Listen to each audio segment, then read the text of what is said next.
ಈಗ ಡಾಕ್ಟರ್ ಧನಂಜಯ ಚೌಲ ಅವರು ಆ ವಿಜ್ಞಾನಿಗಳು, ಸಸ್ಯ ಸಂರಕ್ಷಣೆ, ಕೃಷಿ ವಿಜ್ಞಾನ ಕೇಂದ್ರ ತುಕಾನಟ್ಟಿ ಇವರು ಅವ್ರ ಪ್ರೆಸೆಂಟೇಶನ್ ಸ್ಟಾರ್ಟ್ ಮಾಡ್ತಾರೆ.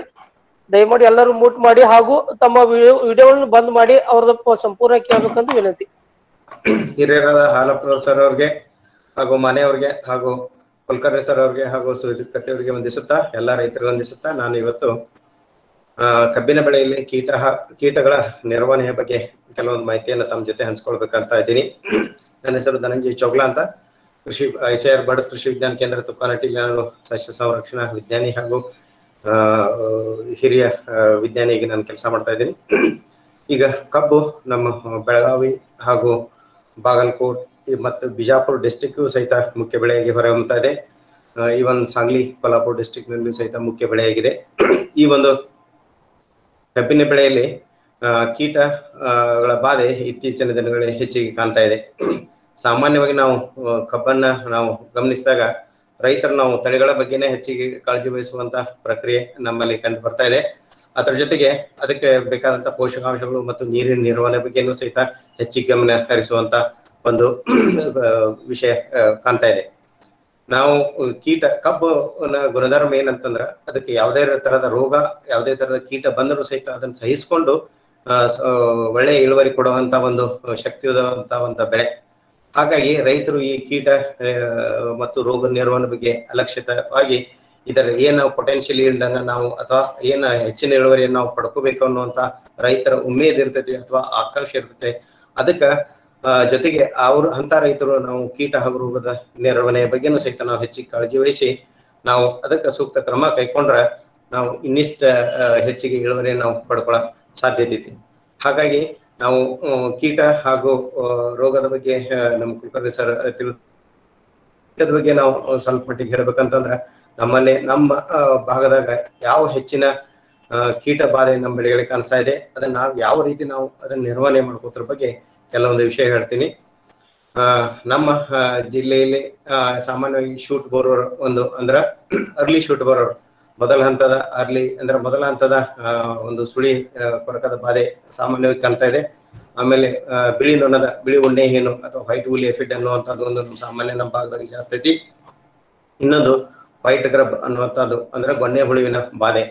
ಇನ್ನು ಬಿಳಿ ನೊಣ ಮತ್ತು ಬಿಳಿ ನೊಣದ ಬಾಧೆನೂ ಸ್ವಲ್ಪ ಮಟ್ಟಿಗೆ ಸಾಮಾನ್ಯವಾಗಿ ಏನು ಕೃಷ್ಣಾ ರಿವರ್ ಬೆಲ್ಟ್ ಐತಿ ಆ ಏರಿಯಾದಾಗ ಒಂದು ಸ್ವಲ್ಪ ಮಟ್ಟಿಗೆ ಕಾಣ್ತಾ ಇದೆ. ಇನ್ನು ರೂಟ್ ಬರೋರು ಸಹಿತ ಎಲ್ಲಿನ ನೀರಿನ ಅಭಾವ ಇರ್ತೈತಿ ಅಲ್ಲಿನ ಸಹಿತ ರೂಟ್ ಬರೋರು ಸಹಿತ ಸಾಮಾನ್ಯವಾಗಿ ಕಾಣ್ತಾ ಇದೆ. ಟರ್ಮೈಟ್ಸ್ ಅಂದ್ರೆ ಗೆದ್ದಲು, ಎಲ್ಲಿ ಕೆಂಪು ಮಣ್ಣಿನ ಜಮೀನು ಇರ್ತೈತಿ ಅಲ್ಲಿ ನಾಟಿಗೆ ಮಾಡಿದ ನಂತರ ಸ್ವಲ್ಪ ಮಟ್ಟಿಗೆ ಗೆದ್ದಲದ ಬಾಧೆಯನ್ನು ಸಹಿತ ಕಾಣಿಸುವಂಥದ್ದು. ಟಾಪ್ ಶೂಟ್ ಬರೋರು ಸಹಿತ ಅತನಿ ಏರಿಯಾದಾಗ ಸ್ವಲ್ಪ ಮಟ್ಟಿಗೆ ಕಾಣ್ತಾ ಇದೆ. ಉಳಿದಂತ ಒಂದೆರಡು ಕೀಟಗಳು ಅಷ್ಟೇ ಮಟ್ಟಿಗೆ ಹಾನಿ ಇಲ್ಲ. ಮುಖ್ಯವಾಗಿ ನಾವು ಇಲ್ಲಿ ಗಮನ ಹರಿಸಬೇಕಾದಂತ ಅರ್ಲಿ ಶೂಟ್ ಬರೋರು ನಾಟಿ ಏನು ಮಾಡಿರ್ತೀವಿ, ಯಾವಾರು ಜನವರಿ ಮತ್ತು ಫೆಬ್ರವರಿಯಾಗ ನಾಟಿ ಮಾಡಿರ್ತಾರ ಅಂತವ್ರಿಗೆ ಅಥವಾ ಮಾರ್ಚ್ ತನ ನಾಟಿ ಮಾಡಿರ್ತಾರ ಅಂತವ್ರಿಗೆ ಆ ಹಂಗಾಮಿನ್ಯಾಗ ಅಂದ್ರೆ ಸಾಮಾನ್ಯವಾಗಿ ಮಾರ್ಚ್ ಏಪ್ರಿಲ್ ಮೇ ಈ 3 ತಿಂಗಳಾಗ ಅರ್ಲಿ ಶೂಟ್ ಬರೋರು ಅಥವಾ ಮೊದಲ ಹಂತದ ಸುಳಿ ಕೊರಕದ ಬಾಧೆಯನ್ನು ನಾವು ಸಾಮಾನ್ಯವಾಗಿ ಗಮನಿಸಬಹುದು. ಇದಕ್ಕ ಹೆಚ್ಚಿನ ವಾತಾವರಣದಲ್ಲಿ ಆರ್ದ್ರ ವಾತಾವರಣ ಮತ್ತ ವನಹವೆ ಇತ್ತಂತಂದ್ರೂ ಸಹಿತ ಇದ್ರ ಬಾಧೆ ಒಂದು ಹೆಚ್ಚಿನ ಮಟ್ಟಿಗೆ ಕಾಣ್ತಾ ಇದೆ. ಆರ್ದ್ರ ಹವಾಮಾನ ಅಂತಲ್ಲ, ಬೆಚ್ಚನೆಯ ವಾತಾವರಣ ಮತ್ತು ಬರ ಪರಿಸ್ಥಿತಿ, ವನ ಪರಿಸ್ಥಿತಿ ಅಂತಂದ್ರ ಅಥವಾ ನೀರಿನ ಹಾಯುವಿಕೆ, ನೀರಿನ ಗುಣಿಸುವಿಕೆ ಅಥವಾ ನೀರು ಕೊಡುವಂತ ಪ್ರಮಾಣ ಕಡಿಮೆ ಇತ್ತಂದ್ರ ಅಂತ ಕ್ಷೇತ್ರದಾಗ ಈ ಒಂದು ಶೂಟ್ ಬರೋ ಸಮಸ್ಯೆ ಜಾಸ್ತಿ ಆಗ್ತೈತಿ. ದೆನ್ ಹುಲಿ ಎಫಿಡ್ ಬಗ್ಗೆ ಮತ್ತು ವೈಟ್ ಗ್ರಬ್ ಬಗ್ಗೆ ಮುಂದಿನ ಸ್ಲೈಡ್ಗಳು ನಾವು ನೋಡ್ಬೋದು. ಇಲ್ಲಿ ನಾವು ನೋಡ್ಬೋದು ಕಬ್ಬಿನ ಸಣ್ಣ ಹಚ್ಚಿದ ಕಬ್ಬಿನಾಗ ಸುಳಿ ಒಣಗಿದ್ದು ಕಾಣಬಹುದು. ಆ ಸುಳಿಯನ್ನ ಕಿತ್ತು ನೋಡ್ರೆ ಯಾವ ತರ ಅದು ಸುಳಿ ಕೊಡ್ತಿರೋದಂತ ಒಂದು ಚಿತ್ರಣ ನೋಡಬಹುದು. ಅದೇ ರೀತಿ ಆ ಗಡ್ಡೆ ಏನ್ ನಾವು ಕಬ್ಬೇನ ಹಚ್ಚಿರ್ತೀವಿ ಅದನ್ನ ಏನು ತುಂಡನ್ನ ಕಿತ್ತು ನೋಡಿದಾಗ ಯಾವ ಸ್ಥಳದಾಗ ಏನು ಹೊರಗಡೆ ಇದು ಬರ್ತಿರ್ತತಿ, ಏನೋ ಶೂಟ್ ಬರ್ತಿರ್ತತಿ ಅಥವಾ ಸುಳಿ ಬರ್ತಿರ್ತತಿ, ಅಲ್ಲಿ ಮರಿ ಬರ್ತೈತಿ. ಆ ಮರಿ ಇದ್ರಾಗ ಹೋಲ್ ಹೊಡೆದ ಒಳಗ ಎಂಟ್ರಾಗಿ ಈ ತರ ಸುಳಿ ಸಾಯೋದು ಅಥವಾ ಸುಳಿ ಕೊಳೆಯೋದ್ರಿಂದ ಸುಳಿ ಸಾಯ್ತೈತಿ. ಹಿಂಗಾಗಿ ಇದು ಕಾರಣ ಏನಂತಂದ್ರ ಒಂದು ಈ ಹುಳನ ಸಹಿತ ನಾವು ನಿರ್ವಹಣೆ ಮಾಡ್ಕೋಬೇಕಾದಂತ ಅಂದ್ರ ಕಲ್ಚರಲ್ ಮೆಥಡ್ ಅಂದ್ರೆ ಬೇಸಾಯ ಕ್ರಮಗಳು ಅಥವಾ ನಾವು ಸಾಗುವಳಿ ಕ್ರಮಗಳನ್ನ ನಾವು ಅನುಸರಿಸಬೇಕು. ಅರ್ಲಿ ಪ್ಲಾಂಟಿಂಗ್ ಜನವರಿ ಫೆಬ್ರವರಿ ಯಾವ ಭಾಗದಾಗ ಇದ್ರ ಸಮಸ್ಯೆ ಜಾಸ್ತಿ ಐತಿ ಆ ಭಾಗದಾಗ ಅರ್ಲಿ ಪ್ಲಾಂಟಿಂಗ್ ಮಾಡ್ಕೋಬೇಕು. ಯಾಕಂದ್ರೆ ಜನವರಿ ಫೆಬ್ರವರಿ ಪ್ಲಾಂಟಿಂಗ್ ಮಾಡಿ ಅಥವಾ ಮಾರ್ಚ್ ಪ್ಲಾಂಟಿಂಗ್ ಮಾಡಿದ್ರೆ ಈ ಸಮಸ್ಯೆ ಜಾಸ್ತಿ ಆಗ್ತೈತಿ. ಬೇಸಿಗೆ ಬೇಸಿಗೆ ಸ್ಟಾರ್ಟ್ ಆಗೋ ಅಥವಾ ಬೇಸಿಗೆ ಹಂಗಾಮ್ನಾಗ ಇದ್ರ ಬಾಧೆ ತೀವ್ರವಾಗಿರ್ತೈತಿ. ಯಾಕಂದ್ರೆ ಎಷ್ಟ ನೀರಿದ್ರು ಸಹಿತ ನೀರಿನ ಕೊರತೆ ಜಾಸ್ತಿ ಇರೋದ್ರಿಂದ ಈ ಸಮಸ್ಯೆ ಜಾಸ್ತಿ ಆಗ್ತೈತಿ. ಹಂಗಾಗಿ ಮೊದಲ ಸಾಧ್ಯ ಅಷ್ಟು ಮಟ್ಟಿಗೆ ಬೆಳೆಗಳಿಗೆ ನಾಟಿಯನ್ನ ಬೇಗ ಮಾಡ್ಕೋಬೇಕು. ದೆನ್ ಸಾಮಾನ್ಯವಾಗಿ ನಾವು ರೈತರು ಏಕ ಬೆಳೆ ಪದ್ಧತಿ ಮಾಡುವಂತ ಇದೈತಿ. ಹೆಚ್ಚಿನ ಇಳುವರಿ 100 ಟನ್ ಅಥವಾ 150 ಟನ್ ಇಳುವರಿ ಮಾಡುವಂತ ರೈತರು ಇದನ್ನು ಸಾಮಾನ್ಯವಾಗಿ ಇಂಟರ್ಕ್ರಾಪ್ ಮಾಡೋದಿಲ್ಲ.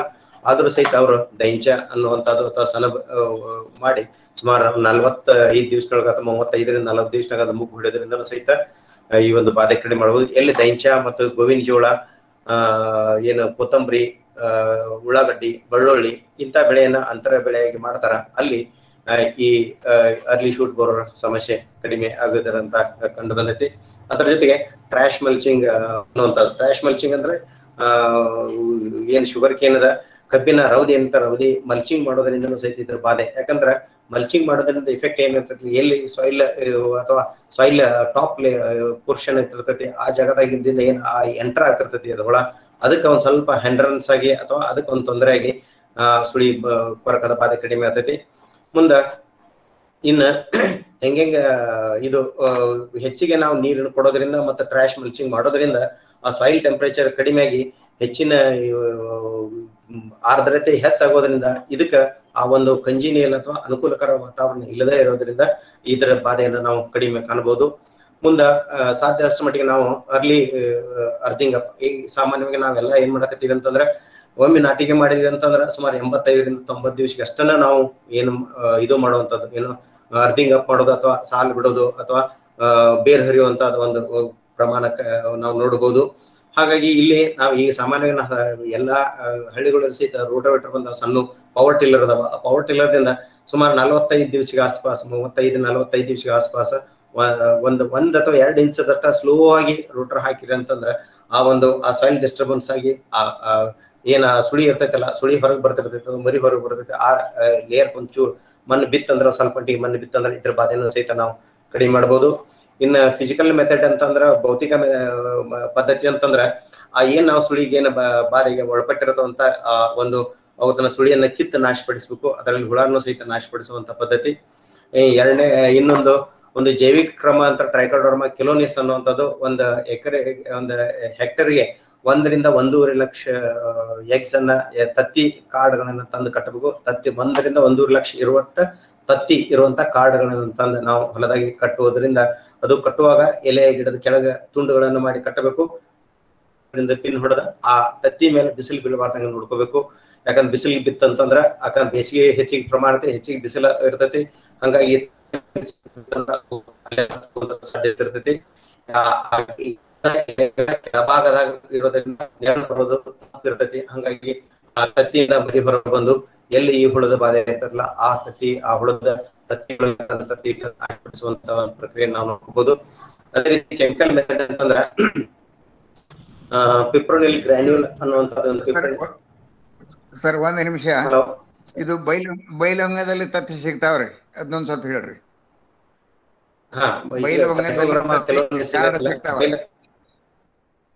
ಬೈಲಹೊಂಗಲ್ ಏನು ಪ್ರಯೋಗಾಲಯ ಐತಿ, ಅಲ್ಲಿ ಕಾರ್ಡ್ ಸಿಗ್ತಾವ. ಆ ಕಾರ್ಡ್ನ ನಾವು ಒಂದು ಕಾರ್ಡ್ನಾಗ ನನಗೆ ಅನಿಸ್ಮಟ್ಟಿಗೆ 10ರಿಂದ 15,000 ತತ್ತಿ ಇರ್ತಾವ.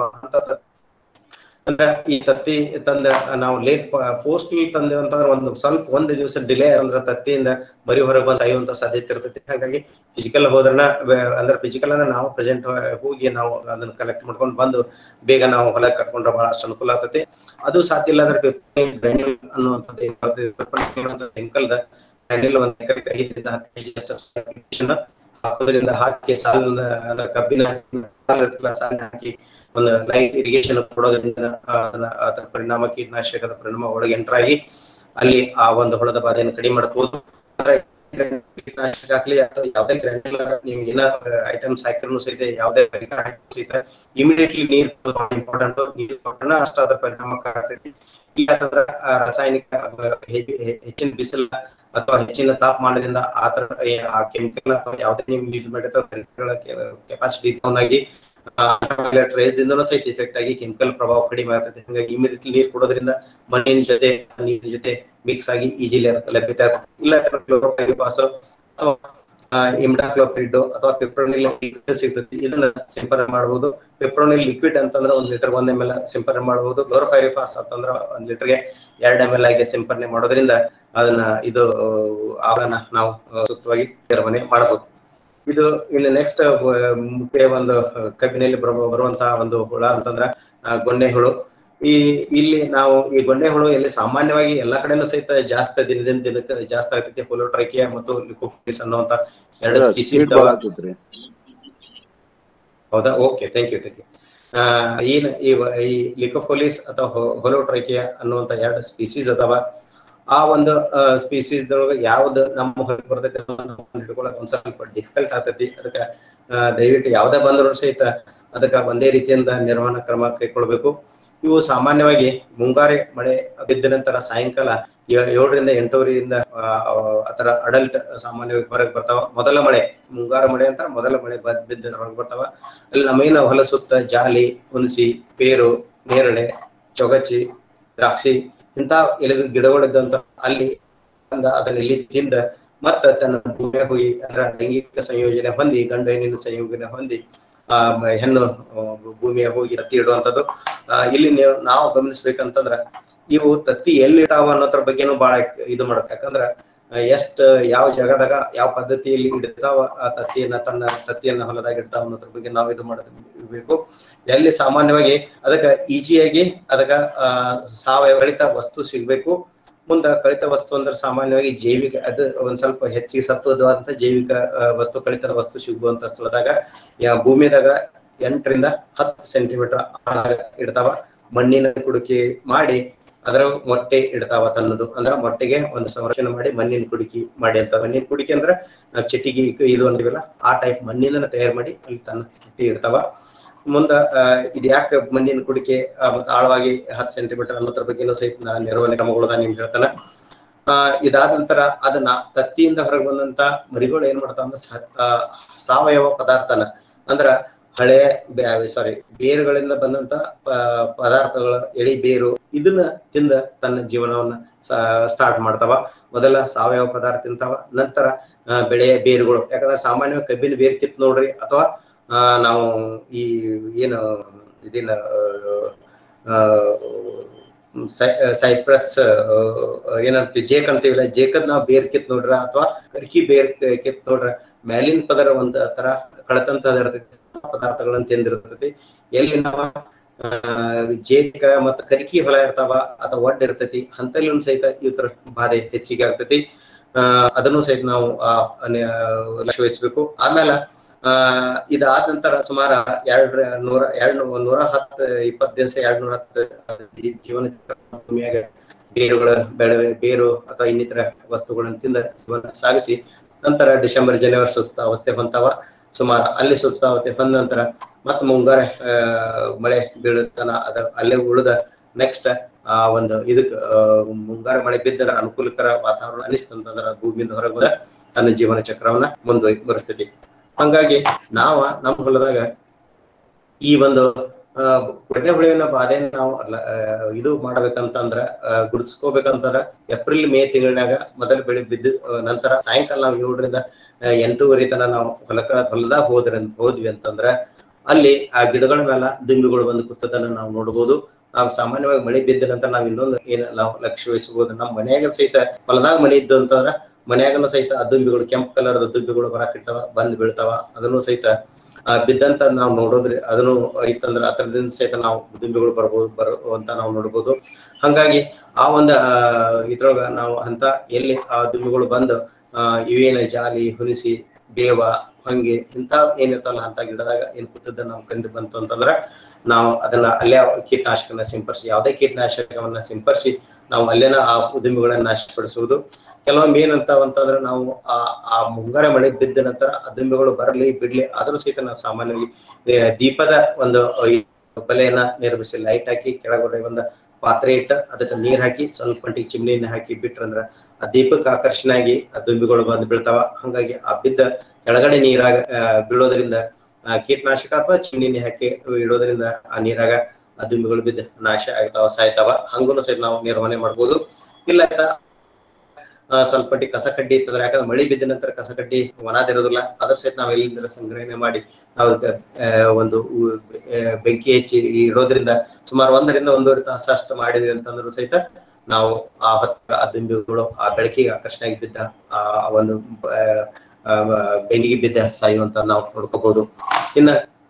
ಇನ್ನೊಂದು ನಾವು ಲಕ್ಷ್ಯ ಏನ್ ವಹಿಸ್ಬೇಕಂತಂದ್ರೆ ಏಪ್ರಿಲ್ ಮೇ ತಿಂಗಳಾಗ ಎಲ್ಲರೂ ಸಹಿತ ತಮ್ಮ ನೆಕ್ಸ್ಟ್ ದಿವಸ ಅಥವಾ 2-3 ದಿವಸನಾಗ ತಾವು ಹೊಲಕ್ಕೆ ಹೋದ ನಂತರ ಜಮೀನಿದಾಗ ಬೆರಳಿನ ಆಕಾರದ ರಂಧ್ರಗಳು ಕಾಣ್ತಾವ.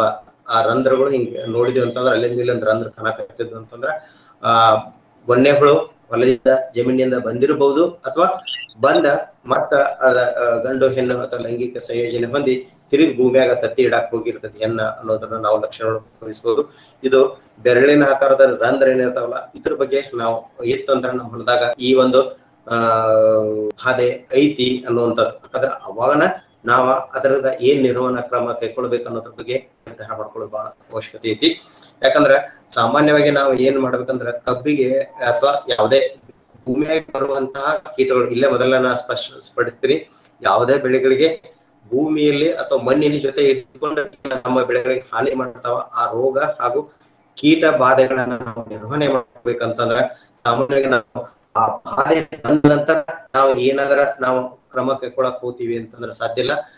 ಮುಂಚಿತವಾಗಿ ತಯಾರಿಯಿಂದ ಒಳ್ಳೆಯ ರೀತಿಯಿಂದ ಪ್ಲಾನ್ ಮಾಡ್ಕೊಂಡು ಅದನ್ನ ನಿರ್ವಹಣಾ ಕ್ರಮಗಳು ಹುಳ ಬರ್ಲಿ ಬಿಡ್ಲಿ ನಾವು ಅದಕ್ಕ, ಯಾಕಂದ್ರೆ ನಾವು ಕರಿಲಿ ಬಿಡ್ಲಿ ನಾವು ಆ ಮದಿಗೆ ಹೋಗ್ಬೇಕಾಗ್ತೈತಿ ಅನ್ನುವಂಥದ್ದು ನಾವು, ಅಥವಾ ಆ ಬೀಗರ ಮನೆಗೆ ಹೋಗಂತ ಅನ್ನುವಂಥ ಒಂದು ಪರಿಸ್ಥಿತಿ ಇರ್ತೈತಿಲ್ಲ, ಅಂತ ಒಂದು ನಾವು ನೆನಪಿಟ್ಕೊಂಡು ನಮ್ಮ ಆ ಬೀಗರು ಅಂದ್ರೆ ನಮ್ಮ ಹಾನಿ ಮಾಡುವಂತ ಬೀಗರು ನಮ್ಮ ಹೊಲಕ್ಕೆ ಬರ್ತಾರ, ಬಂದವ್ರನ್ನ ಯಾವ ರೀತಿಯಿಂದ ನಾವು ನಿರ್ವಹಣೆ ಮಾಡ್ಕೋಬೇಕು ಅನ್ನೋದ್ರ ಬಗ್ಗೆ ಮುಂಚಿತವಾಗಿ ಸೂಕ್ತವಾಗಿ ನಾವು ನಿರ್ವಹಣಾ ಕ್ರಮಗಳು ಮತ್ತು ಅದಕ್ಕೆ ಬೇಕಾದ ಪ್ಲಾನಿಂಗ್ ಅಂತಂದ್ರೆ ನಾವ್ ಏನನ್ನ ಮಾಡಬೇಕು ಅನ್ನೋದ್ರ ಬಗ್ಗೆ ವೈಜ್ಞಾನಿಕ ಮಾಹಿತಿ ಹಿರಿಯ ರೈತರು ಇರ್ತಾರ, ವಿಜ್ಞಾನಿಗಳಿರ್ತಾರ, ಅಥವಾ ಪ್ರಗತಿ ರೈತರು ಇರ್ತಾರ, ಅಕ್ಕಪಕ್ಕದ ರೈತರು, ಶಾಣೆ ರೈತರು ಇರ್ತಾರ, ನಮ್ಮ ಹಳ್ಳಿಯಾಗ ಒಳ್ಳೆ ಬುದ್ಧಿವಂತ ರೈತರು ಇರ್ತಾರ. ಅಂತವ್ರ ಕಡೆಯಿಂದ ಮಾಹಿತಿ, ವಿಜ್ಞಾನಿಗಳ ಮಾಹಿತಿ, ವಾಟ್ಸಪ್, ಗೂಗಲ್ ಎಲ್ಲ ಕಡೆಯಿಂದ ಮಾಹಿತಿ ತಗೊಂಡು ಏನು ಪರಿಕರಗಳು ಹಾಕಿರ ಆ ಕೀಟ ಹಾಗೂ ರೋಗಗಳ ನಿರ್ವಹಣೆ ಆಗ್ತಾವ ಅನ್ನೋದ್ರ ಬಗ್ಗೆ ಸೂಕ್ತ ನಾವು ಮಾಹಿತಿ ತಗೊಂಡು ಅದಕ್ಕ ಮಾಹಿತಿ ತಗೊಂಡು ಸಂಗ್ರಹಣೆ ಮಾಡ್ಕೋಬೇಕು. ನಂತರ ಎಕ್ಸಿಕ್ಯೂಷನ್ ಅಂತಂದ್ರ ಅಳವಡಿಸೋದಂತಂದ್ರ ಅದಕ್ಕೆ ಬೇಕಾದಂತಹ ಪರಿಕರಗಳನ್ನ ಸಂಗ್ರಹಣೆ ಮಾಡ್ಕೊಂಡು ನಾವ್ ಏನ್ ಕ್ರಮ ಕೈಗೊಳ್ಬೇಕಲ್ಲ, ಮಣ್ಣಿಗೆ ಸೇರಿಸಬೇಕು ಅಥವಾ ಏನ್ ಮಾಡ್ಕೋಬೇಕು, ಬೇರಿಗೆ ಬೀಜೋಪಚಾರ ಮಾಡ್ಕೋಬೇಕು ಅಥವಾ ನೀರಿನ ಜೊತೆ ಬಿಡಬೇಕು ಅನ್ನೋದ್ರ ಬಗ್ಗೆ ವಿಚಾರ ಮಾಡ್ಕೊಂಡು ನಾವು ಅಳವಡಿಸ್ಕೊಳ್ಬೇಕಂತ. ಬಂದ ನಂತರ ಭೂಮಿಯಲ್ಲಿ ಬಂದ ನಂತರ ಮಾಡ್ಕೋಬೇಕಂತ ಸಾಧ್ಯ ಇಲ್ಲ. ಭೂಮಿ ಮೇಲೆ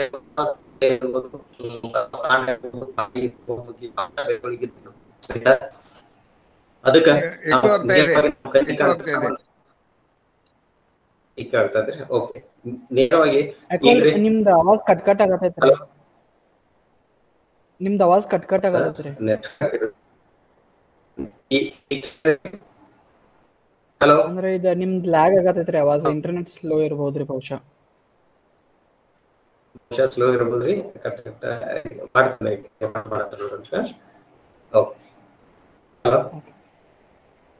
ಹಲೋ, ಹಾ ಕೆಲಸ ಇದ್ರಿ. ಹಂಗಾಗಿ ನಾವು ಮುಂಜಾಗ್ರತಾ ಕ್ರಮ ಕೈಕೊಂಡು ನಾವು ಹಿಂದಿನ ವರ್ಷ ನಮ್ಮ ಹೊಲದಾಗ ಅಥವಾ ನಮ್ಮ ಸುತ್ತಲ ಹೊಲದಾಗ ಗೊನ್ನೆ ಹುಳಿದ ಅಥವಾ ನಮ್ಮ ಹಳ್ಳಿಯಾಗ ಗೊನ್ನೆ ಹುಳಿದ ಅದೇ ಇತ್ತಂತಂದ್ರ ನಮ್ಮ ಹೊಲದಾಗ ಬರ್ಬೋದು ಅನ್ನುವಂಥದ್ದು ನಾವು ಗಮನ ಇಟ್ಕೊಂಡು ಅದಕ್ಕ ಸೂಕ್ತ ನಿರ್ವಹಣಾ ಕ್ರಮಗಳ ಬಗ್ಗೆ ನಾವು ಲಕ್ಷ್ಯ ವಹಿಸ್ಕೋಬೇಕು. ಈ ನಮ್ಮ ಹೊಲಕ್ಕೆ ಬಂದ್ರೆ ನಾವು ಅಷ್ಟ ನಿರ್ವಹಣೆ ಮಾಡೋದ್ರ ಜೊತೆಗೆ ಸುತ್ತಲಿನ ರೈತರು ಎಲ್ಲರೂ ಸಾಮೂಹಿಕವಾಗಿ ನಿರ್ವಹಣೆ ಮಾಡ್ಕೊಂಡ್ರ ಬಹಳಷ್ಟು ಒಳ್ಳೆ ರೀತಿಯಿಂದ ನಿರ್ವಹಣೆ ಮಾಡ್ಬೋದು. ಇನ್ನೊಂದು ನಾವು ನಮ್ಮ ಹೊಲದಾಗ ನಮ್ಮ ಕಬ್ಬಿಗೆ ಈ ಗೊನ್ನೆ ಹುಳುವಿನ ಸಮಸ್ಯೆ ಆಗಕತ್ತೈತಿ ಇಲ್ಲ ಅನ್ನೋದ್ರ ಬಗ್ಗೆ ನಾವು ಮೊದಲ ಕಂಡು ಹಿಡ್ಕೋಬೇಕಂತಂದ್ರ ಬೆಳೆಯ ಗಿಡದ ಎಲೆಗಳು ಅಂಚಿನಿಂದ ಒಣಗ ಕಡಿತಾವ. ಲಕ್ಷ್ಯ ವಹಿಸ್ಬೇಕಾವ. ಅಂಚಿನಿಂದ ಒಣಗ ಕತ್ತಿದ್ರ ಅಂತ ಗಡ್ಡೆ ಕಿತ್ತ ನೋಡ್ರ ಅಥವಾ ಆ ಸುತ್ತಲಿನ ಮಣ್ಣ ಕಿತ್ತು ನೋಡ್ರ ಅಲ್ಲಿ ಹುಳುಗಳು ಸಣ್ಣ ಮರಿಗಳು ಸಿಗುವಂತ ಸಾಧ್ಯತೆ ಇರ್ತೈತಿ. ಅದನ್ನ ನಾವು ಲಕ್ಷ್ಯ ವಹಿಸ್ಕೊಂಡು ನಾವು ನೋಡ್ಕೋಬೇಕು. ಒಂದು ಅಂಚಿನಿಂದ ಒಣಗಿದಂತ ಎಲೆಗಳ ಹಳದಿ ಬಣ್ಣ ಬರ್ತಿರ್ತಾವ, ಗಿಡ ಗಿಡ ಸಾಯುವಂತ ಸಾಧ್ಯತೆ ಇರ್ತೈತಿ. ಇನ್ನು ಕೆಲವೊಮ್ಮೆ ನಾವು ಬಹಳ ತೀವ್ರವಾಗಿ ಬಾಧೆ ಆಯ್ತಂದ್ರ ಆ ಗಡ್ಡಿ ಒಣಗ್ತಿ, ಅಂತ ಗಡ್ಡಿನ ನಾವು ಕಿತ್ ನೋಡ್ರ ಆ ಗಡ್ಡಿಗೆ ಕೆಳಗೆ ಬೇರೆ ಇರೋದಿಲ್ಲ. ಒಂದು ಗಡ್ಡಿ ಕೀಳ್ಬೇಕಂದ್ರೆ 2 ಕೈಯಿಂದ ಹಿಡಿದು ಕಿತ್ತ ನಮ್ಮ ಶಕ್ತಿ ಎಷ್ಟೈತಲ್ಲ ಅಷ್ಟು ಉಪಯೋಗ ಮಾಡಬೇಕು, ಕೆಲವೊಂದ್ಸಲ ಬರಂಗಿಲ್ಲ. ಇದ ಗೊನ್ನೆ ಹುಳುವಿನ ಬಾಧೆ ಒಳಪಟ್ಟ ಗಡ್ಡಿ ಒಂದ ಕೈಲಿಂದ ನಾವು ಕಿತ್ತರು ಅಥವಾ ಕಾಲಿನಿಂದ ಒಂಚೂರು ಒತ್ತರನು ಸಹಿತ ಅದು ಗಡ್ಡೆ ಕಿತ್ತು ಬೀಳುವಂತ ಸಾಧ್ಯತೆ ಇರ್ತೈತಿ. ಯಾಕಂದ್ರ ಅದೇನ್ ಕೆಳಗಡೆ ಬೇರೆ ಇರತ್ತಲ್ಲ, ಕೆಳಗಡೆ ಬೇರೆ ಕಂಪ್ಲೀಟ್ ತಿಂದು ನಾಶಪಡಿಸಿ ಒಂಥರ ತಲೆ ನಾವು ಶೇವಿಂಗ್ ಪೂರ ಶೇವಿಂಗ್ ಮಾಡ್ರೆ ಯಾವ ಟೈಪ್ ಇರ್ತೈತಿ ಆಲ್ಮೋಸ್ಟ್ ಆಲ್ ಸುಮಾರು 70% ತಿಂದಿರ್ತೈತಿ. ಹಂಗಾಗಿ ಅದನ್ನು ಸಹಿತ ನಾವು ನೋಡ್ಕೋಬಹುದು, ಲಕ್ಷ್ಯ ವಹಿಸ್ಕೋಬಹುದು. ನೀವು ನಾವು ಸಾಮಾನ್ಯವಾಗಿ ಬೇರೆ ಬೇರೆ ಹಂತದ್ದು ಗೊಂಡೆಹುಳು, ಇದ ದೊಡ್ಡ ಹೊಲೋಟ್ರೈಕಿಯ ಅನ್ನುವಂಥದ್ದು ಸ್ಪೀಸೀಸ್. ಈತನು ಲಿಕೋಫೊಲಿಸ್ ಏನ್ ಇರುತ್ತಲ್ಲ ಅದರದ ಮರಿ ಹುಳುಗಳು ಸಹಿತ ಸಣ್ಣ ಪ್ರಮಾಣದಾಗ ಇರುವಂತದ್ದು. ಇಲ್ಲಿ ನಾನು ಆಗಲೇ ಹೇಳಿನಿ ಕುಡಿಕೆ ರೂಪದಾಗ ಇರ್ತೈತೆ ಅಂತ ಹೇಳಿನಿ. ಇಲ್ಲಿ ಗಡ್ಡಿ ಸೇವ್ ನೋಡಬಹುದು, ನನ್ನ ಮರಿ ಹೊರಗೆ ಬಂದ ಅಲ್ಲೇ ಆ ಕುಡಿಕೆದಾಗ ಸುತ್ತಿದ್ದು ಇದು ತಿನ್ನುವಂಥದ್ದು. ನನ್ನ ಬಾಧೆಗಳು ಪಟ್ಟಂತ ಕಬ್ಬು ನೀವು ಸಾಮಾನ್ಯವಾಗಿ ನೋಡಬಹುದು. ಹಾನಿಗೊಳಪಟ್ಟಂತ ಕಡೆ ಇನ್ನು ನಿರ್ವಹಣೆ ಏನ್ ಮಾಡ್ಬೇಕಂದ್ರ ಮಾಗಿ ಉಳಿಮೆ ಮಾಡ್ಬೇಕು. ಇಲ್ಲಿ ಮಾಗಿ ಉಳಿಮೆ ಮಾಡ್ಬೇಕಂದ್ರೆ ಬ್ಯಾಸಿಗೆ ಕಬ್ಬು ಯಾರು ಹಚ್ತಾರಲ್ಲ ಸರಿಯಾಗಿ ಮಾಗಿ ಉಳಿಮೆ ಮಾಡಿ ಅದನ್ನ ಏನ್ ತತ್ತಿ ಇರ್ತಾವ ಅಥವಾ ಅಡಲ್ಟ್ ಏನಿರ್ತಾವ ಅಡಲ್ಟ್ ಭೂಮಿಯಾಗಿದ್ದಂದ್ರ ಅದನ್ನ ನಾಶಪಡಿಸ್ತತಿ ಮಾಗಿ ಉಳಿಮೆ ಮಾಡೋದ್ರಿಂದ. ಮುಂದ ಇನ್ನ ಕಬ್ಬ ಇರ್ತೈತಿ, ರಟೂನ್ ಇರ್ತೈತಿ. ರಟೂನ್ ಅಂತಂದ್ರ ಏನ್ ಕ್ವಾಡ್ವಿ ಅಂತ ಹೇಳ್ತೀವಿ ನಾವು, ಕ್ವಾಡ್ವಿ ಅಂತ ಹೇಳಿ ನಮ್ಮ ಈ ಏರಿಯಾದಾಗ ಆ ಕ್ವಾಡ್ವಿ ಏನಿರ್ತೈತಲ್ಲ ಅಲ್ಲಿಯೂ ಸಹಿತ 2 ಸಾಲ ನಡುವೆ ಏನ್ ಸ್ಪೇಸ್ ಇರುತ್ತೆ ಅಲ್ಲಿ ನಾವು ಕಬ್ಬು ಹೋದ ಕೂಡಲೇ ರೋಟೋವೇಟರ್ ಹಾಕಿ ಆ ಮಣ್ಣನ್ನ ಸುಮಾರು 2 ಇಂದ 3 ಇಂಚ್ ಮಣ್ಣನ್ನು ಲೂಸ್ ಮಾಡೋದ್ರಿಂದನೂ ಸಹಿತ ಸ್ವಲ್ಪ ಮಟ್ಟಿಗೆ ನಾವು ಪರಿಣಾಮವನ್ನು ಪಡಿಬಹುದು. ಅದಕ್ಕೆ ಸಾಮಾನ್ಯವಾಗಿ ಕಬ್ಬು ಹೋಯ್ತಂದ್ರ ಕ್ವಾಡ್ವಿಗೆ ಯಾರೋ ಮಣ್ಣು ರೂಟರ್ ಹಾಕಿ ಅಥವಾ ಪವರ್ ಟಿಲ್ಲರ್ ಹಾಕಿ ಮಣ್ಣು ಲೂಸ್ ಮಾಡುವಂತ ಪ್ರಕ್ರಿಯೆ ನಾವು ನೋಡುದಿಲ್ಲ. ಯಾಕಂದ್ರೆ ನೀರ್ ಹಾಯಿಸುವಂತ ಮಡಿ ಕಟ್ಟಿರ್ತಾರ ಅಥವಾ ಅಕಲ ಕಟ್ಟಿರ್ತಾರ. ಹಂಗ್ ಮಾಡೋದ್ರಿಂದನೂ ಸಹಿತ ಅವ್ರಿಗೆ ಮತ್ತೆ ಕೆಲಸ ಅಂತ ಅದನ್ನ ಅಲಕ್ಷ್ಯ ಮಾಡ್ತಾರ. ದಯವಿಟ್ಟು ಹಂಗ್ ಮಾಡ್ಬೇಡ್ರಿ. ಕಬ್ಬ ಹೋದ ಕೂಡಲೇ ಪ್ರತಿ ಸಲ ಎಷ್ಟು ನಾವು ಬೇರೆ ಬೆಳೆಯಾಗ ನಾವ್ ಹೆಂಗ್ ಎಡಿ ಹೊಡಿತೀವಿ ಇಲ್ಲ ಪ್ರತಿ 15-20 ದಿವಸ ಅಂತ ಇರ್ತೀವಿ, ಅಟ್ಲೀಸ್ಟ್ ಇಲ್ಲಿ ತಿಂಗಳಿಗೆ 1.5 ತಿಂಗಳಿಗೊಮ್ಮೆ ಕಬ್ಬ್ ನಮ್ಗೆ ಎಷ್ಟ್ರ ಮಟ್ಟಿಗೆ ಪವರ್ ಟಿಲ್ಲರ್ ಒಳಗ್ ಹೋಗಕ್ ಸಾಧ್ಯ ಇಲ್ಲ ಅಷ್ಟು ದಿವಸದ ತನಾನು ಅಟ್ಲೀಸ್ಟ್ 2 ರಿಂದ 3 ಇಂಚ್ ಆ ಬ್ಲೇಡ್ ತಿರುಗು ಹಂಗ ರೋಟೋವೇಟರ್ ಹಾಕೋದ್ರಿಂದ ಆ ಮ್ಯಾಲ ಮಣ್ಣು ಇರೋದಿಲ್ಲ, ಮಣ್ಣಿನ ಇದು ಮಾಡೋದ್ರಿಂದ ಅಲ್ಲಿರೋ ಕೀಟ ಹಾಗೂ ರೋಗಗಳ ಅದೇನೋ ಅದ ಮೇಲೆ ಬಂದ ಅಲ್ಲಿ ಸಹಿತ ಬಾಧೆ ಕಡಿಮೆ ಆಗೋ ಸಾಧ್ಯತೆ ಇರ್ತೈತಿ. ಪ್ಲಸ್ ಇನ್ನೊಂದು ನಮ್ಮ ಅಡ್ವಾಂಟೇಜ್ ಅನುಕೂಲತೆ ಏನಂತಂದ್ರ ಆ ಮಣ್ಣು ಲೂಸ್ ಆಯ್ತಂದ್ರ ಏನ್ ನಾವು ಇದು ಪ್ಯಾಕಿಂಗ್ ಅಂತೀವಿ ಅಲ್ಲ, ಒಂದು ಮಣ್ಣ ಗಟ್ಟಿತನ ಏನಾಗ್ತೈತಿ ಅದ ಹೋಗಿ ನೀರು ಬಸದು ಅಥವಾ ಗಾಳಿ ಆಡೋ ಪ್ರಮಾಣ ಊಟದ ಬೆಳವಣಿಗೆ ಹೆಚ್ಚಿಗೆ ಆಗ್ತೈತಿ. ಆ texture soil texture soil texture ಅಂತಂದ್ರ ರಚನೆ, ಮಣ್ಣಿನ ರಚನೆ ಬಹಳಷ್ಟು ಉತ್ತಮ ಇರ್ತದೆ. ಯಾಕಂದ್ರೆ ಕಬ್ಬಿಗೆ ನೀರು ಸತತ ನಾವು ಹಾಯಿಸ್ತಿರ್ತೀವಿ ಇರೋದ್ರಿಂದ ನಾವು ಮಣ್ಣಿನ ರಚನೆ ಬಗ್ಗೆ ನಾವು ಥಿಂಕ್ ಮಾಡೋದಿಲ್ಲ. ಇಲ್ಲಿ ಅನುಕೂಲ ಅಟ್ಲೀಸ್ಟ್ 3 to 4 months ಅನ್ನ ನಾವು ಇದನ್ನ ಮಾಡಕ್ ಅನುಕೂಲ ಐತಿ. ಪವರ್ ಟಿಲ್ಲರ್ ಇರ್ತಾವ, ದಯವಿಟ್ಟು ಅದನ್ನ ನಾವೆಲ್ಲ ರೈತರಿಂದ ಗಮನವಹಿಸ್ಕೊಂಡು ಹುಳ ಕಂಟ್ರೋಲ್ ಮಾಡೋದ್ರ ಜೊತೆಗೆ ಮಣ್ಣಿನ ರಚನೆ ಸಹಿತ ಮಾಡಕ್ ಅನುಕೂಲ ಆಗ್ತೈತಿ. ನೀವು ಹಾಕಿದಂತ ಗೊಬ್ಬರ ಪವರ್ ಟಿಲ್ಲರ್ ಹಾಕೋಕ್ಕಿಂತ ಮೊದಲ ನಾವು ಡ್ರಿಪ್ ಮುಖಾಂತರ ಫರ್ಟಿಲೈಸರ್ ಬಿಡ್ಲಿಲ್ಲ ಸಹಿತ ಗೊಬ್ಬರ ಹೋಗಿರಿ ಏನ್ ನೀವು ಪರಿಕರ ಹಾಕೋರಿರ್ತೀರಿ ಆ ಪರಿಕರ ಹಾಕಿ ಪವರ್ ಟಿಲ್ಲರ್ ಹಾಕೋದ್ರಿಂದ ಆಗ್ತೈತಿ. ಮತ್ತೆ ನೀರ್ ಹಾಸೋದ್ರಿಂದ ಸಹಿತ ಬಹಳಷ್ಟು ಒಳ್ಳೆ ಪರಿಣಾಮನ ನಾವು ನಿರೀಕ್ಷಿಸಬಹುದು. ಮತ್ತ ಆಲ್ರೆಡಿ ನಿಮ್ಗೆ ಹೇಳಿದ ಮುಂಗಾರು ಮಳೆ ಬಿದ್ದ ನಂತರ ನಾವ್ ಯಾವ ಕ್ರಮ ಕೈಗೊಳ್ಬೇಕು ಅಂತಂದ್ರ ಇಲ್ಲಿ ಪೊರೆಟ್ ಅನ್ನುವಂತ ಹರಳ ನಮ್ಗೆ ಸಿಗುದಿಲ್ಲ. ಅದಕ್ಕಾಗಿ ನಾವಿಲ್ಲಿ ಏನ ಮಾಡ್ಬೋದು ಅಂತಂದ್ರ ಇಲ್ಲಿ ವಿಪ್ರೋನಿಲ್ ಗ್ರ್ಯಾನ್ಯೂಲ್ ಅನ್ನೋದನ್ನು ಸಹಿತ ನಾವು ಹರಳನ 5 ರಿಂದ 10 kg ಹಾಕಿ ನಾವು ನಿರ್ಮಾಣ 1 ಎಕರೆಗೆ 5 ರಿಂದ 10 kg ಹಾಕ್ಬೋದು. ಕ್ಲೋರೋಪೈರಿಫಾಸ್ 1 ಲೀಟರ್ಗೆ 10 ಮಿಲಿ ಹಾಕಿ ಆ ಬಡ್ಡಿಗೆ ಬೇರಿಗೆ ತಗುಲುವಂತೆ ಸಹಿತ ನಾವು ಮಾಡಬಹುದು. ಇನ್ನು ಕೊರೋಜನ್ ಅಥವಾ ಕ್ಲೋರೆಂಟಾ ನಿಲಿಪ್ರೋಲು, ವೆಸ್ಟಿಕೋರ್, ಕೊರೋಜನ್ ಡುಪಾಂಟ್ ಕಂಪ್ನಿದು, ವೆಸ್ಟಿಕೋರ್ BASF ಕಂಪ್ನಿದು, ಕವರ್ ಬೈಯರ್ ಕಂಪನಿದು ಹಿಂಗ್ ಬೇರೆ ಬೇರೆ ಇದು ಕ್ಲೋರೆಂಟಾ ನಿಲಿಪ್ರೋಲ್ ಅನ್ನೋ ಏನೋ ಒಂದು ಕೀಟನಾಶಕತೆ ಅದನ್ನು ಸಹಿತ ಒಂದ್ ಎಕರೆಗೆ 120 ಮಿಲಿಯಿಂದ 150 ಮಿಲಿ ನೀವು ನೀರಿನ ಜೊತೆ ಅಥವಾ ಡ್ರಿಪ್ ಮುಖಾಂತರ ಬಿಟ್ಟರು ಸಹಿತ ತಕ್ಕ ಮಟ್ಟಿಗೆ ಅದರ ಒಂದು ಪರಿಣಾಮವನ್ನು ನಾವು ಇದು ನಿರೀಕ್ಷೆ ಮಾಡಬಹುದು. ಜೊತೆಗೆ ನಾವು ಇನ್ನೊಂದಂದ್ರ ಈ ಪಡಾನ ಅದನ್ನು ಸಹಿತ ನಾವು ಹಾಕೋದ್ರಿಂದ ಸಹಿತ ಭೂಮಿಗೆ 5 kg ಅಷ್ಟು ಹಾಕೋದ್ರಿಂದ ಸಹಿತ ನಿರ್ವಹಣೆ ಮಾಡೋದು. ಇಂತ ಜಮೀನಾಗ ಕಾಲ್ಗೆ ಏನಾರ ಬಹಳ ಇಂಪಾರ್ಟೆಂಟ್. ಕಾಲ್ಗೆ ಅಂದ್ರೆ ಅಂತರ ಬೆಳೆಯಾಗಿ ನಾವು ಬೇರೆ ಬೆಳೆಗಳನ್ನ ತಗೊಂಡ್ರೆ ಬಹಳ ಒಳ್ಳೆಯದು. ಉಳ್ಳಾಗಡ್ಡಿ, ಬೆಳ್ಳುಳ್ಳಿ, ಕೊತ್ತಂಬರಿ ಇಂತ ಬೆಳೆ ನಾವು ಅಂತರ ಬೆಳೆಯಾಗಿ ತಗೊಳ್ಳೋದು. ಕ್ಯಾರೆಕ್ಟರ್ ಏನು ಈ ಒಂದು ಈ ಒಂದು ಬೆಳೆಗಳ ಕ್ಯಾರೆಕ್ಟರ್ ನಂತರ ತಾವು ಇರೋದ್ರ ಜೊತೆಗೆ ತಮ್ಮ ತಾವು ಇರುವಿಕೆಯನ್ನ ಗುರುತಿಸ್ಕೊಳ್ಳಿಕ್ಕೆ ಅಥವಾ ತಿಳಿಸ್ಕೊಡ್ತಾ ಹೋಗ್ತಿರ್ತಾವ. ಯಾಕಂದ್ರೆ ಇದು ಒಂಥರದ ವಾಸನೆ, ಉಳ್ಳಾಗಡ್ಡಿ ವಾಸನೆಯನ್ನು ಹೊಲದಾಗ ಬರ್ತಿರ್ತೈತಿ, ಬೆಳ್ಳುಳ್ಳಿ ವಾಸನೆ ಬರ್ತೈತಿ, ಕೊತ್ತಂಬರಿ ವಾಸನೆ. ಯಾಕಂದ್ರ ನಾವು ಇದ್ರದ ಒಂದು ಅಲೆಲೋಕ್ತಿಕ್ ಇಫೆಕ್ಟ್ ಅನ್ನು ಆಗ್ತೈತಿ. ಅದ್ರ ಜೊತೆಗೆ ಈ ವಾಸನೆ ಇರೋದ್ರಿಂದ ಕೀಟಗಳನ್ನು ಸಹಿತ ಇಂಥ ವಾಸನೆ ಇರುವಂತಹ ಜಮೀನಾಗ ಬಂದ ತತ್ತಿ ಇಡುವಂತ ಒಂದು ಪರಿಣಾಮವನ್ನು ಸಹಿತ ನಾವು ದೂರಕರಿಸಬಹುದು ಅಥವಾ ತತ್ತಿ ಇಡಬಾರ್ದಾಗ ನಾವು ನೋಡ್ಕೋಬಹುದು. ಹಂಗಾಗಿ ಈ 3 ಬೆಳೆಗಳನ್ನ ನಾವು ಹಾಕೋದ್ರಿಂದ, 3 ಯಾವ್ದಾರ ಒಂದು ಬೆಳೆ ಹಾಕೋದ್ರಿಂದನೂ ಸಹಿತ ನಾವು ಸ್ವಲ್ಪ ಮಟ್ಟಿಗೆ ನಾವು ಈ ಹುಳದನ್ನ ಬಾಧೆ ನಿರ್ವಹಣೆ ಮಾಡಬಹುದು.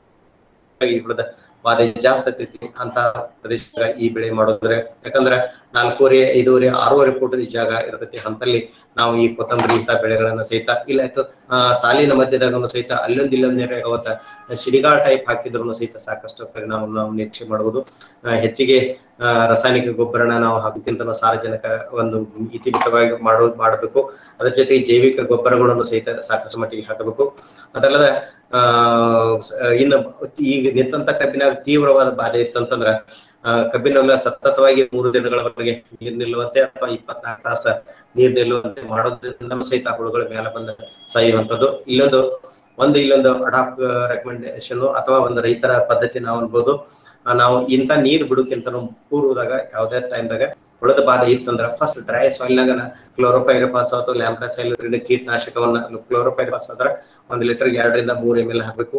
ಲ್ಯಾಂಬ್ಡಾಸೈಲೋಥ್ರಿನ್ 1 ಲೀಟರ್ಗೆ 1 ml ಹಾಕಿ 5 EC ಹಾಕಿ chlorpyrifos 50 EC then lambdacyhalothrin 5 EC 1 ml ಹಾಕಿ ನಾವು ನೆಲದ ಮೇಲೆ ಸಿಂಪರಣೆ ಮಾಡಿ, ಡ್ರೈ ಸಾಯಿಲ್ ಮೇಲೆ ಸಿಂಪರಣೆ ಮಾಡಿ ಇಮಿಡಿಯೇಟ್ಲಿ ನಾವು ನೀರನ್ನ ಕೊಟ್ರ ಅಂದ್ರ ಬಹಳ ಅವಧಿ ಇರಬಾರ್ದು. ಅದು ಸಹಿತ ಕೀಟನಾಶಕದ ಹಾರಿ ಹೋಗುವಂಥದ್ದು.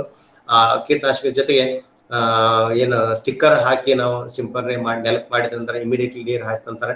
ನೀರು ಹಾಯಿಸಿದ ನಂತರ ಕಂಟಿನ್ಯೂಸ್ ನಾವು ನೀರು ಹಾಯಿಸಿದ್ವಿ ಅಂತಂದ್ರೆ ಬಹಳಷ್ಟು ಹೆಚ್ಚಿನ ಪ್ರಮಾಣ ನೀರು ಹಾಯ್ತಂದ್ರ ಅದಕ್ಕೆ ಹುಳಕ್ಕ ಕೆಳಗೆ ಗಾಳಿ ಅನಾನುಕೂಲತೆಯಾಗಿ ಮ್ಯಾಲ ಬರ್ತೈತಿ. ಮ್ಯಾಲ ಬಂದ ಆ ಒಂದು ನಾವೇನು ಕೀಟನಾಶಕ ಸಿಂಪರಿಸಿರ್ತೀವಿ ಅದಕ್ಕೆ ತಾಗಿ ಅದು ಸಾಯುವಂತ ಸಾಧ್ಯತೆ ಜಾಸ್ತಿ ಇರ್ತದೆ. ಇದು ಒಂದು ಕ್ರಮ. ಇದ್ರ ಜೊತೆಗೆ ಜೈವಿಕ ಕ್ರಮ ಅಂತಂದ್ರೆ ನಾವು ಮೆಟ್ರೈಜಿಯಂ ಅನಿಸೋಪ್ಲೆ ಅನ್ನುವಂಥದ್ದು ನಾವು ಸಾಮಾನ್ಯವಾಗಿ ನಾವು ಸಿಗುತ್ತಿರ್ತೈತಿ. ಈ ರೆಕಮೆಂಡೇಶನ್ ಐತಿ. ಅದನ್ನು ಸಹಿತ 1 ಎಕರೆಗೆ 8 ರಿಂದ 10 ಕಿಲೋಗ್ರಾಂ ಪಟ್ಟಿ ಗೊಬ್ಬರದಿಂದ ಮಿಕ್ಸ್ ಮಾಡಿ ಬೆರೆಸಿ ಮಣ್ಣಿನಾಗ ಸೇರಿಸ್ಬೇಕು. ಇಲ್ಲಿ ಮೆಟ್ರೈಜಿಯಂ ಅನಿಸೋಪ್ಲೆ ಏನೈತಲ್ಲ, ಮೆಟ್ರೈಜಿಯಂ ಅನಿಸೋಪ್ಲೆ ಪೌಡರ್ ಆಗಲಿ ಲಿಕ್ವಿಡ್ ಆಗಲಿ ಇದ್ರದ ಏನ್ ನಾವು ಹಾಕೋ ಪದ್ಧತಿನ ನಾವು ಕರೆಕ್ಟ್ ಇಲ್ಲ ರೈತರದ್ದು. ಯಾಕಂದ್ರ ಇದ ನಾವು ಹೊಲಕ್ಕೆ ಹಾಕಿದಾಗ ಹಸಿ ಮಣ್ಣಿನಾಗ ಸೇರ್ಬೇಕು. ಇಮಿಡಿಯೇಟ್ಲಿ ಹಸಿ ಗೊಬ್ಬರದಾಗ ಕೂಡಿಸಿ ಹಾಕಿದ್ರು ಸಹಿತ ಹಸಿ ಮಣ್ಣಿನಾಗ ಸೇರಿಸ್ಬೇಕಂತಂದ್ರ ನಾವು ಏನ್ ನೀರು ಬಿಡ್ತಿರ್ತೀವಲ್ಲ, ಯಾವುದೇ ನಾಟಿ ಟೈಮ್ದಾಗಲಿ ಅಥವಾ ಹರಗು ಟೈಮ್ದಾಗಲಿ ಅಥವಾ ಸಾಮಾನ್ಯವಾಗಿ ನಾವು ನೀರ್ ಏನ್ ಬಿಡ್ತಿರ್ತೀವಲ್ಲ ಅದ್ರಾಗ ಗೊಬ್ಬರ ಜೊತೆ ಮಿಕ್ಸ್ ಮಾಡಿ ಏನ್ ಬಿಡ್ತಿರ್ತೇವೆ, ನೀರಿನ ಜೊತೆ ಮಿಕ್ಸ್ ಆಯ್ತಂದ್ರೆ ಇಮಿಡಿಯೇಟ್ಲಿ ನೀರ್ ಜೊತೆ ಹಸಿ ಆಗಿ ಮಣ್ಣಿನ ಜೊತೆ ಸೇರ್ಕೊಂಡ ಅದ್ ಜೀವನ ನಡೆಸಕ್ ಸಾಧ್ಯ ಇಲ್ಲ. ಆಯ್ತಾ ನಾವು ಹಾಕಿ ಬಿಟ್ಟ 4 ದಿವಸ ಅಥವಾ 8 ದಿವಸ 3-4 ದಿವಸ ಬಿಟ್ಟ ನಂತರ ನಾವು ನೀರ್ ಹಾಸಾಕೊಂತೀವಿ ಅಥವಾ ಹಸಿ ಮಾಡಾಕೊಂತೀವಿ ಅಂತಂದ್ರೆ ಆ ಮೆಟ್ರೈಜಿಯಂ ಒಂದು ಸೂಕ್ಷ್ಮ ಒಂದು ಫಂಗಸ್ ಅಥವಾ ಸಿಲಿಂದ್ರಿರೋದನ್ನ ಅಲ್ಲೇ ಡ್ರೈ ಆಗಿ ಎಲ್ಲ ಸತ್ತು ಹೋಗ್ತೈತಿ. ಹಂಗಾಗಿ ನಾವು ಮೆಟ್ರೈಜಿಯಂ ಇಫೆಕ್ಟಿವ್ ಐತೆ ಅಂತಂದ್ರೂ ಸಹಿತ ನಾವು ಪರಿಣಾಮ ಕಾಣೋದಿಲ್ಲ. ಆದ್ರೆ ನಾವು ಇಲ್ಲಿ ಹಾಕೋ ಪದ್ಧತಿ ಡ್ರಿಪ್ ಇದ್ರ ಡ್ರಿಪ್ ಮುಖಾಂತರ ಸೋಸಿ ಪೌಡರ್ ಇತ್ತಲ್ಲ ಸೋಸಿ ಮಾಡಿ ಕರೆಕ್ಟ್ ಟೈಮ್ ಡ್ರಿಪ್ ಕ್ಲಾಗ್ ಆಗಬಾರ್ದಂಗ ಬಿಡ್ರಿ. ಇನ್ನ ನೀರ್ ಪದ್ಧತಿ ಅಂದ್ರೆ ನೀರಿನ ಜೊತೆನ ಬಿಟ್ರ ಬಹಳಷ್ಟ ಅನುಕೂಲಕರ ಆಗ್ತೈತಿ. ಇದನ್ನ ಮೆಟ್ರೈಜಿಯಂ ಅನಿಸೋಪ್ಲೆ ಮುಂದೆ ನಾವು ಯಾವಾಗೋ 2ನೇದು 3ನೇದು ಹಂತದಾಗ 4ನೇ ಹಂತದಾಗ ಬಂದಾಗ ಹುಳಗಳಿಗೆ ನಾವು ಬಿಟ್ರೆ ಉಪಯೋಗ ಆಗೋದಿಲ್ಲ. ನಾವು ಮೊದಲ ನಾಟಿ ಮಾಡಿದ ನಂತರ ಇಮಿಡಿಯೇಟ್ಲಿ ಇಂದ ಸ್ಟಾರ್ಟ್ ಮಾಡಿ ಅಟ್ಲೀಸ್ಟ್ 1 ರಿಂದ 2 ಸಲ ಅಟ್ಲೀಸ್ಟ್ 2 kg 2-3 ಟೈಮ್ ಬಿಟ್ರು ಸಹಿತ ಬಹಳಷ್ಟು ಅನುಕೂಲ ಆಗ್ತೈತಿ. ಅದನ್ನ ಆ ಒಂದು ಮೆಟ್ರೈಜಿಯಂ ಅನಿಸೋಪ್ಲೆ ಅಪ್ಲೈ ಮಾಡುವಂತ ಮತ್ತೆ ಟೈಮ್ ಆಫ್ ಅಪ್ಲಿಕೇಶನ್ ಭಾಳ ಇಂಪಾರ್ಟೆಂಟ್. ಬ್ಯಾಸಿಗೆನ ನಾವು ಬ್ಯಾಸಿಗೆ ಇದು ಬಿಟ್ರ ಬಹಳಷ್ಟು ಬಿಸಿಲದಾಗ ಬಿಟ್ಟಿರಂತ ಹೆಚ್ಚಿಗೆ ವಾತಾವರಣ ಕಾವ ಅಥವಾ ತಾಪಮಾನದಾಗಿ ಇದು ಹಾಳಾಗುವಂತ ಸಾಧ್ಯತೆ ಐತಿ. ಮುಂಗಾರಿ ಮಳೆ ಅಥವಾ ನೀರಿನ ಜೊತೆ ಅವಾಗ ಬಿಟ್ರ ಹೆಚ್ಚು ಪರಿಣಾಮ ನಾವು ಇದರಿಂದ ನಾವು ನಿರೀಕ್ಷಿಸಬಹುದು. ಮೆಟ್ರಾಜಿಯಂ ಅನಿಸೋಕ್ಲಿಯನ್ ನಾವು ಏನಾಯ್ತು ಮೆಟ್ರಾಜಿಯಂ ಅನಿಸೋಕ್ಲಿ ಆಗಲಿ ಅಥವಾ ಬಿವೇರಿಯಾ ಬೆಸಿಯಾನ್ ಆಗಲಿ, ಇಲ್ಲಿ ಬಿವೇರಿಯಾ ಬೆಸಿಯಾನ್ ಸಹಿತ ಅಷ್ಟ ಪರಿಣಾಮಕಾರಿ ಆಗೈತಿ ಹುಡುಗರ ಕಾಲ. ಮೆಟ್ರಾಜಿಯಂ ಅನಿಸೋಕ್ಲಿ ಐತಿ, ಬೆಸಿಲಸ್ ಸೀರಿಯಸ್ ಎನ್ನುವಂಥದ್ದು ಇನ್ನೊಂದು ಜೈವಿಕ ಕೀಟನಾಶಕ ಐತಿ. ಅವು ಮೂರೊಳಗೆ ಬಿವೇರಿಯಾ ಬೆಸಿಯಾನ, ಮೆಟ್ರಾಜಿಯಂ ಅನಿಸೋಕ್ಲೆ ಅಥವಾ ಬೆಸಿಲಸ್ ಸೀರಿಯಸ್ ಈ ಮೂರೊಳಗೆ ಒಂದು ಯಾವ್ದಾದ್ರು ನಾವು ಮಣ್ಣಿನ ಜೊತೆ ನೀರಿನ ಜೊತೆ ಮಿಶ್ರಣ ಮಾಡಿ ಬಿಟ್ಟರೆ ಸಹಿತ ನಾವು ಹೆಚ್ಚಿನ ಬೆಳೆಯ ಪರಿಣಾಮ ನಾವು ಸಣ್ಣ ಇದು ಒಂದು ನಾವು ಅಪ್ಲೈ ಮಾಡಿದಂತ ಶಿಲೀಂಧ್ರ ಕೊನಿಡಿಯಾ ಈ 2 ರಂಧ್ರ ಮುಖಾಂತರ ಇದು ಆಗ್ತೈತಿ, ಜರ್ಮಿನೇಟ್ ಆಗ್ತೈತಿ.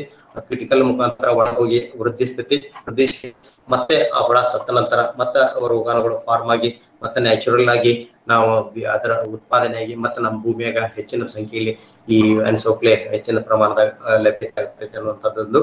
ಅದೇ ರೀತಿ ಈ ಬಿವೇರಿಯಾ ಬೆಸಿಯಾನ್ ಅದನ್ನು ಸಹಿತ ಒಂದು ಚಿತ್ರಕ್ಕೆ ಯಾವ ಟೈಪ್ ನಾವು ಇದು ಮಾಡಿದಂತ ಇಫೆಕ್ಟ್ ಆಗ್ತೈತಿ ಅನ್ನೋದ್ರ ಬಗ್ಗೆ. ದೆನ್ ಬಿವೇರಿಯಾ ಬೆಸಿಯಾನ್ ಸಹಿತ ಒಂದು ಚಿತ್ರ ಯಾವ ಟೈಪ್ ಅದರ ಇಫೆಕ್ಟ್ ಆಗಿ ಏನ್ ಮೆಟ್ರಾಜಿಯಂ ಅನಿಸೋಕ್ಲೆ ಏನೈತಲ್ಲ ಅದು ಗ್ರೀನ್ ಕಲರ್ ಇರ್ತೈತಿ. ಉಳಿದ ಮೇಲೆ ಬಂದ ನಂತರ ಇದು ವೈಟ್ ಕಲರ್ ಇರ್ತೈತಿ. ಬಿವೇರಿಯಾ ಬೆಸಿಯಾನ್ ಅದ ವೈಟ್ ಮಸ್ಕಾರ್ಡಿನ್ ಅಂತೀವಿ ನಾವು. ಇದೊಂದು ನಿಮೆಟೋಡ್ ಅನ್ನೋದು ಜಂತು ಇಲ್ಲಿ ನೀವು ನೋಡ್ಬೋದು. ಇಲ್ಲಿ ಸಣ್ಣ ಜಂತ ಇಲ್ಲಿ ನಾವು ಕಾಣಬಹುದು.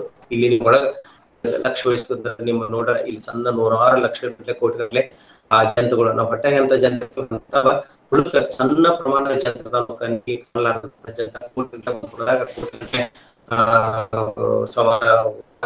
ಕೋಟಿ ಗಂಟೆ ಎಲ್ಲ 1 ಲಕ್ಷದಿಂದ 2 ಲಕ್ಷ ಜಂತುಗಳು ಇರ್ತಾವ. ಈ ಜಂತಿನ ಹೊಟ್ಟಾಗ ಒಂದು ಬ್ಯಾಕ್ಟೀರಿಯಾ ಇರ್ತೈತಿ. ಆ ಬ್ಯಾಕ್ಟೀರಿಯಾ ಮತ್ತು ಈ ಜಂತು ಸಹಜೀವನ ನಡೆಸ್ತಿರ್ತಾವ. ಒಮ್ಮೆ ಈ ನಾವು ಜಂತನ ಈ ಹುಳು ಜಂತು ಈ ಹುಳದ ದೇಹ ಸೇರಿದಂತ ಆ ಹುಳದಿಂದ ಬ್ಯಾಕ್ಟೀರಿಯಾ ಹೊರಗೆ ಬಂದ ಆ ಹುಳನ ಕೊಂದ ನಂತರ ಏನ ಆ ಹುಳ ಸತ್ತ ನಂತರ ಅದರ ಮೇಲೆ ಜಂತುಗಳು ತನ್ನ ಜೀವನ ಚಕ್ರವನ್ನ ನಡೆಸಿ ಮುಂದೆ ವೃದ್ಧಿ ಹೊಂದಾವ. ಅದ್ರ ಜೊತೆಗೆ ಬ್ಯಾಕ್ಟೀರಿಯಾ ಆ ಜಂತಿನ ದೇಹದಾಗ ಉಳಿದ ಜೀವನ ಸಹಜೀವನ ನಡೆಸಿರ್ತಾವ. ಇಲ್ಲ ತಾವು ನೋಡಿರ್ಬೋದು ಇಲ್ಲಿ ಹಳಿಯಾಗಿರುವಂತದ್ದು ಇದು ಜಂತಿಗೆ ಆಹಾರವಾಗಿರುವಂತದ್ದು ವೈಟ್ ನ್ಯಾಚುರಲ್ ಆಗಿ ಸಾಮಾನ್ಯವಾಗಿ ಆರೋಗ್ಯವಾಗಿರುವಂತದ್ದು ಇಲ್ಲಿ ಕಡೆ ನೋಡ್ಬೋದಿವ. ಇಂಥದ ನೀವು ಎಂಟೋಪೆಥೋಜೆನಿಕ್ ನಿಮೆಟೋಡ್ ಅನ್ನು ಸಹಿತ ನೀವು ನೀರಿನ ಜೊತೆನ ಬಿಡಬೇಕು. ನೀರಿನ ಜೊತೆನೆ ಬಿಡ್ಲಿಲ್ಲ ಅಂತಂದ್ರ ಹಂಗ ನೀವು ಡೈರೆಕ್ಟ್ ಸಾಯಿಲ್ ಅಪ್ಲಿಕೇಶನ್ ಮಾಡಿರ ಪೌಡರ್ ಆಗ್ಲಿ ಅಥವಾ ಲಿಕ್ವಿಡ್ ಆಗ್ಲಿ ಬೆಟರ್ ಸಹಿತ ಇದುದಿಲ್ಲ. ಇದಕ್ಕ ಜಂತಿಗೆ ನೀರ ಅಥವಾ ಹಸಿ ಜಮೀನಾಗಿತ್ತಂದ್ರೆ ಒಂದು ಜಾಗದಿಂದ ಇನ್ನೊಂದು ಜಾಗಕ್ಕೆ ಹರಿದ ಮೂವ್ಮೆಂಟ್ ಆಗುವ ಅನುಕೂಲ ಆಗ್ತದೆ. ಹಂಗಾಗಿ ಹಸಿ ಬಹಳಷ್ಟು ಮಹತ್ವದ್ದು.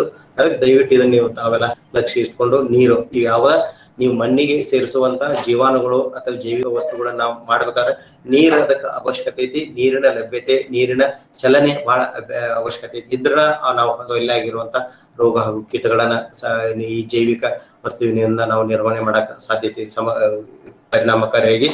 ಇನ್ನ ಫ್ಯೂರೇಟಾ ಕಾರ್ಬೋಫಿರಾನ್ ಬಗ್ಗೆ ನಾವು ಆಲ್ರೆಡಿ ಹೇಳಿ ಪಿಪ್ರೋನಿಲ್ ಮಾಡಬಹುದು ಅಥವಾ ಕೆನಾಲ್ಫಾಸ್ ಸರಳ ಮಾಡಬಹುದು ಅಥವಾ ಕ್ಲೋರಿಫಾಸ್ ನ 1 ಲೀಟರ್ಗೆ 10 ml ಹಾಕಿ ಡ್ರೆಂಚನ್ನು ಸಹಿತ ಮಾಡೋದು. ಡ್ರೆಂಚ್ ಬಗ್ಗೆ ತಮಗೆಲ್ಲ ಮಾಹಿತಿ ಮಾಡಿಕೊಟ್ಟಾನ. ಇವಿಷ್ಟು ಕ್ರಮಗಳು.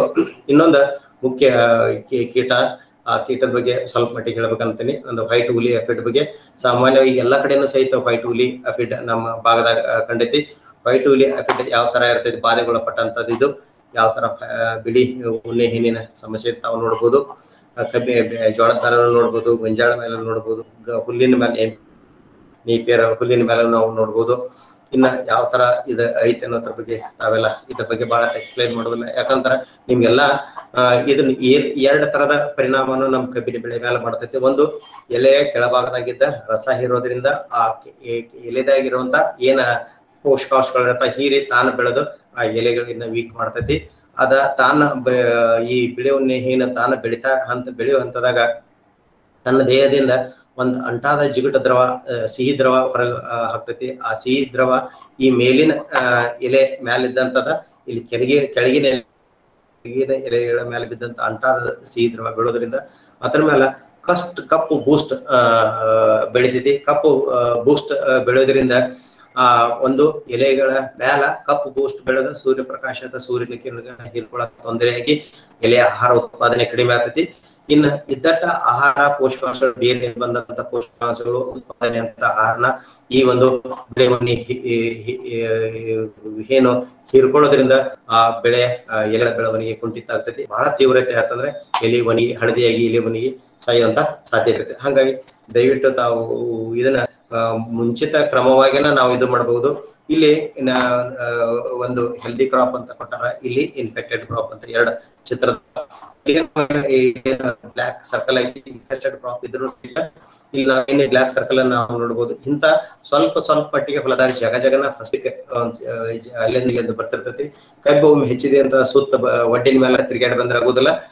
ಪ್ರತಿ ಸಾಲನ್ನು ಸಹಿತ ಅಟ್ಲೀಸ್ಟ್ ತಿಂಗಳಾಗಾರೆ ಒಂದ್ ವಾರದಾಗ ಕನಿಷ್ಠ 4-5 ಸಲ ಹೊಲದಾಗ ಒಂದ್ ವಾರದಾಗ ಅಟ್ಲೀಸ್ಟ್ 1 ಅಥವಾ 2 ದಿವಸ ಅಟ್ಲೀಸ್ಟ್ ಒಂದ್ 4 ಸಾಲಕ್ಕೆ 4-5 ಸಾಲ ನೀವು ಸುತ್ತೆಲ್ಲ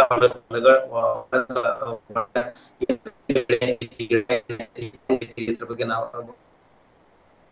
ಅಂತ ನೀವು ಅವಲೋಕನ ಮಾಡ್ರ ಒಳಗ ಹುಳ ಐತಿಲ್ಲ ಅನ್ನೋದು ಕಾಣಿಸುತ್ತೆ. ಅವಾಗ ಅಂತ ಜಗನ ಅಲ್ಲೇ ಬಿದ್ದಿರುತ್ತೆ. ಅಲ್ಲೇನ ನೀವು ಯಾವ್ದಾದ್ರು ಅಂತರ್ವ್ಯಾಪಿ ಕೀಟನಾಶಕ ಉಪಯೋಗ ಮಾಡಿ ಸಿಂಪಡಣೆ ಮಾಡಬಹುದು.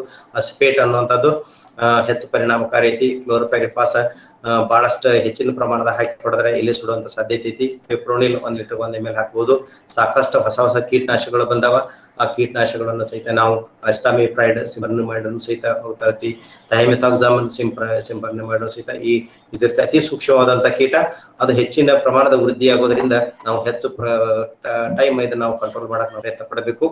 ಇನ್ನ ಈ ಬಿಳಿ ಉಣ್ಣೆ ಏನೇ ವಿವಿಧ ಹಂತಗಳು ನೋಡ್ಬೋದು. ಯಂಗ್ ಮರಿ ಹುಳ, ಅದಾದ್ರ ಇಲ್ಲಿ 2ನೇ ಹಂತ ಮಿಲಿಮೀಟರ್ ಅಂತಂದ್ರೆ ನೋಡ್ಬೋದು ನೀವು. ಸಾಕಷ್ಟು ಅದ್ರ ಮಿಲಿಮೀಟರ್ ಅಂತಂದ್ರೆ ಈ ಹಂತದಾಗಿ ಇಮಿಡಿಯೇಟ್ಲಿ ಕಂಟ್ರೋಲ್ ಆಗ್ತೈತಿ. ಇಲ್ಲ ಅಂತಂದ್ರೆ ಒಂದ್ ಸ್ವಲ್ಪ ಮಟ್ಟಿಗೆ ನಾವು ಅದಕ್ಕೆ ಶಾಂಪೂ ಪೌಡರ್ ಅಥವಾ ಏನಾದ್ರು ಹಾಕಿ ನಾವು ಸಿಂಪಡಣೆ ಮಾಡ್ಬೇಕಾಗ್ತೈತಿ.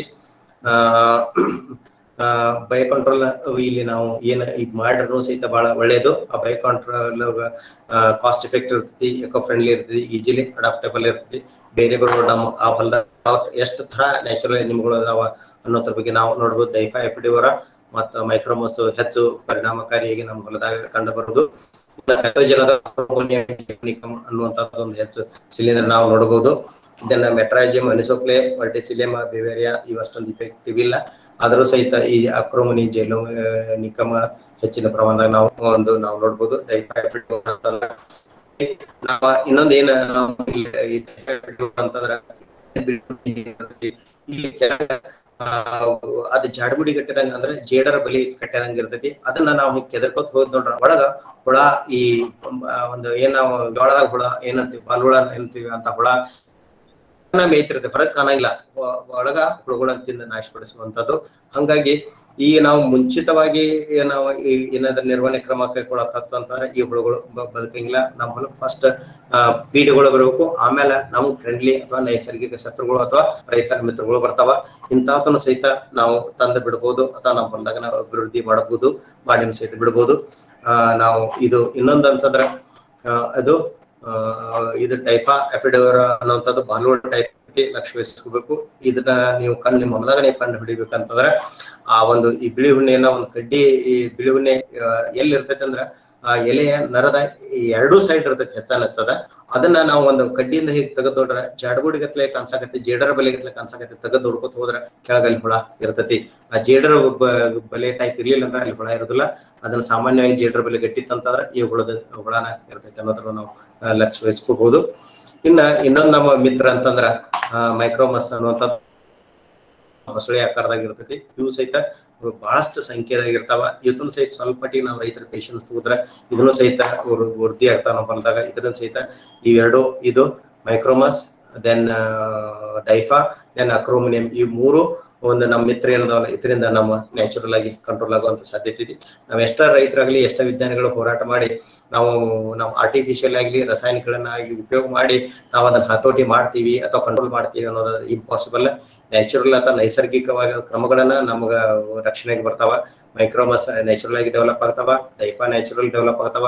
ಬೇರೆ ನಮ್ಮ ರೈತ ಮಿತ್ರರು ನಮ್ಮ ಹೊಲದಾಗ ಅಭಿವೃದ್ಧಿ ಹೊಂತಾರ. ದೆನ್ ಅಕ್ರೋಮೋನಿಯಂ ಮುಖ್ಯವಾಗಿ ಮೈಕ್ರೋಮಸ್, ಡೈಫಾ ಮತ್ತು ಅಕ್ರೋಮೋನಿಯಂ ಹೆಚ್ಚಿನ ಪ್ರಮಾಣದಾಗ ನಮ್ಮ ಹೊಲದಾಗ ವೃದ್ಧಿ ಆಗೋದ್ರಿಂದ ಹೆಚ್ಚಿನ ಪ್ರಮಾಣದ ನಾವು ಅದನ್ನ ಕಂಟ್ರೋಲ್. ಇನ್ನು ಮೈಕ್ರೋಮಸ್ ಅದು ಇನ್ನೊಂದು ಚಿತ್ರಣ. ಇದು ಇದನ್ನ ಸಿರ್ಫಿಡ್ ಅನ್ನುವಂಥದ್ದು ಇದು ಒಂದು ನಮ್ಗೆ ಉಪಯೋಗವಂತ. ಇದು ಸಹಿತ ಇಲ್ಲಿ ಈಗ ಕಾಣಬಹುದು ನಿಮ್ಗೆ. ಇಂಥ ನಾವು ಜೇನು ಹುಳ ಟೈಪ್ ನಾವು ಹೊಲದಾಗ ಹರಡುವಂತ ನಾವು ಲಕ್ಷಣ ನೋಡ್ಬೋದು. ಇದು ಸಹಿತ ಬಾಲುವ ಟೈಪ್ ಇದನ್ನ ಇಂಥ ಹುಳುಗಳನ್ನ ತಿನ್ನುವಂತ ಪ್ರಕ್ರಿಯೆಯನ್ನು ನಾವು ಹೊಲದಾಗ ನಾವು ನೋಡ್ಬೋದು.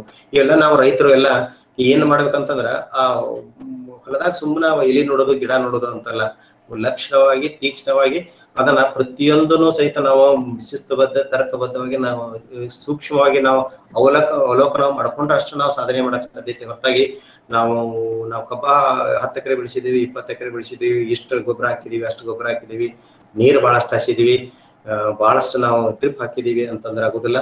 ನಾವು ಇದ್ರ ಜೊತೆಗೆ ನಾವು ರೈತರ ಜೊತೆಗೆ ನಾವು ರೈತರ ವಿಜ್ಞಾನಿಗಳು, ಆ ವಿಜ್ಞಾನಿಗಳ ಜೊತೆಗೆ ರೈತರ ವಿಜ್ಞಾನಿಗಳು ಜೊತೆಗೆ ನಾವು ಇನ್ನಷ್ಟು ಅಧ್ಯಯನ ಮಾಡೋ ಪ್ರತಿಯೊಂದು ಪ್ರಕ್ರಿಯೆ ಅಥವಾ ಆ ಹೊಲದಾಗಿರುವಂತ ಜೀವಿಯನ್ನ ಅಂದ್ರೆ ನಾವು ನಮ್ಮ ಸೂಕ್ಷ್ಮವಾಗಿ ಅಥವಾ ಸೂಕ್ತವಾಗಿ ನಿರ್ವಹಣೆ ಬಹಳ ಒಳ್ಳೆಯ ರೀತಿಯನ್ನ ಕಂಡುಕೊಳ್ಳೋಕೆ ಸಾಧ್ಯತೆ ಐತಿ. ಇನ್ನೊಂದು ಕ್ರೈಸೋಪರ್ಲಾ ಸಹಿತ ನಮ್ಮಲ್ಲೇ ಬರ್ತೈತಿ. ಕಾಕ್ಸಿನ್ ನಾವು ಗುಳದಾಳ ಹುಳ ಏನಂತೀವಿ ಅದು ಸಹಿತ ನಾವು ನೋಡ್ಬೋದು. ಕ್ಲೈಮಿಡೋಸ್ಪೋರಿಯಂ, ಆಕ್ಸಿಸ್ಪೋರಿಯಂ ಅನ್ನುವಂಥದ್ದು ಇದು ಒಂದು ಜೀವಾಣು ಸಹಿತ ನಾವು ನೋಡ್ಬೋದು.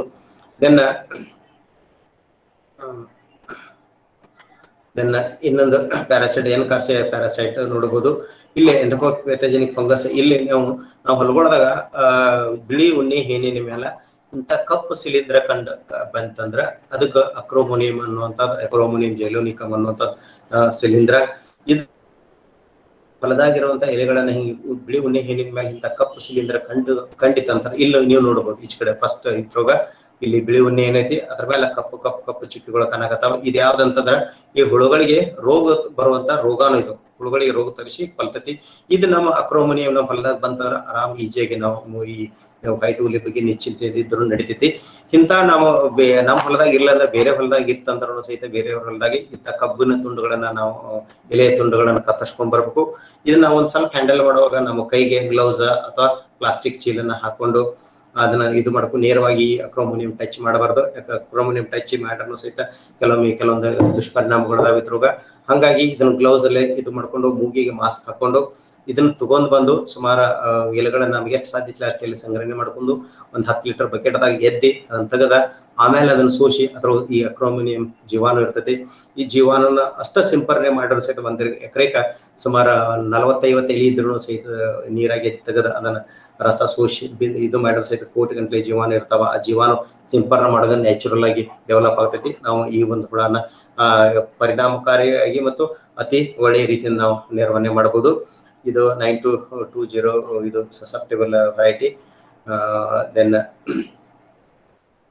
ಮುಂದಿನಂತ ಏನಂತಂದ್ರೆ ಇವು ಬೇರೆ ಬೇರೆ ಪದ್ಧತಿಯಿಂದ ಹುಳುಗಳಿಂದ ಯಾವ ತರ ಹಾನಿಯಾಗಿ ಡೈಫೋರ್ ಫೋಟೋಗ್ರಾಫ್ ತೋರಿಸಿದನ.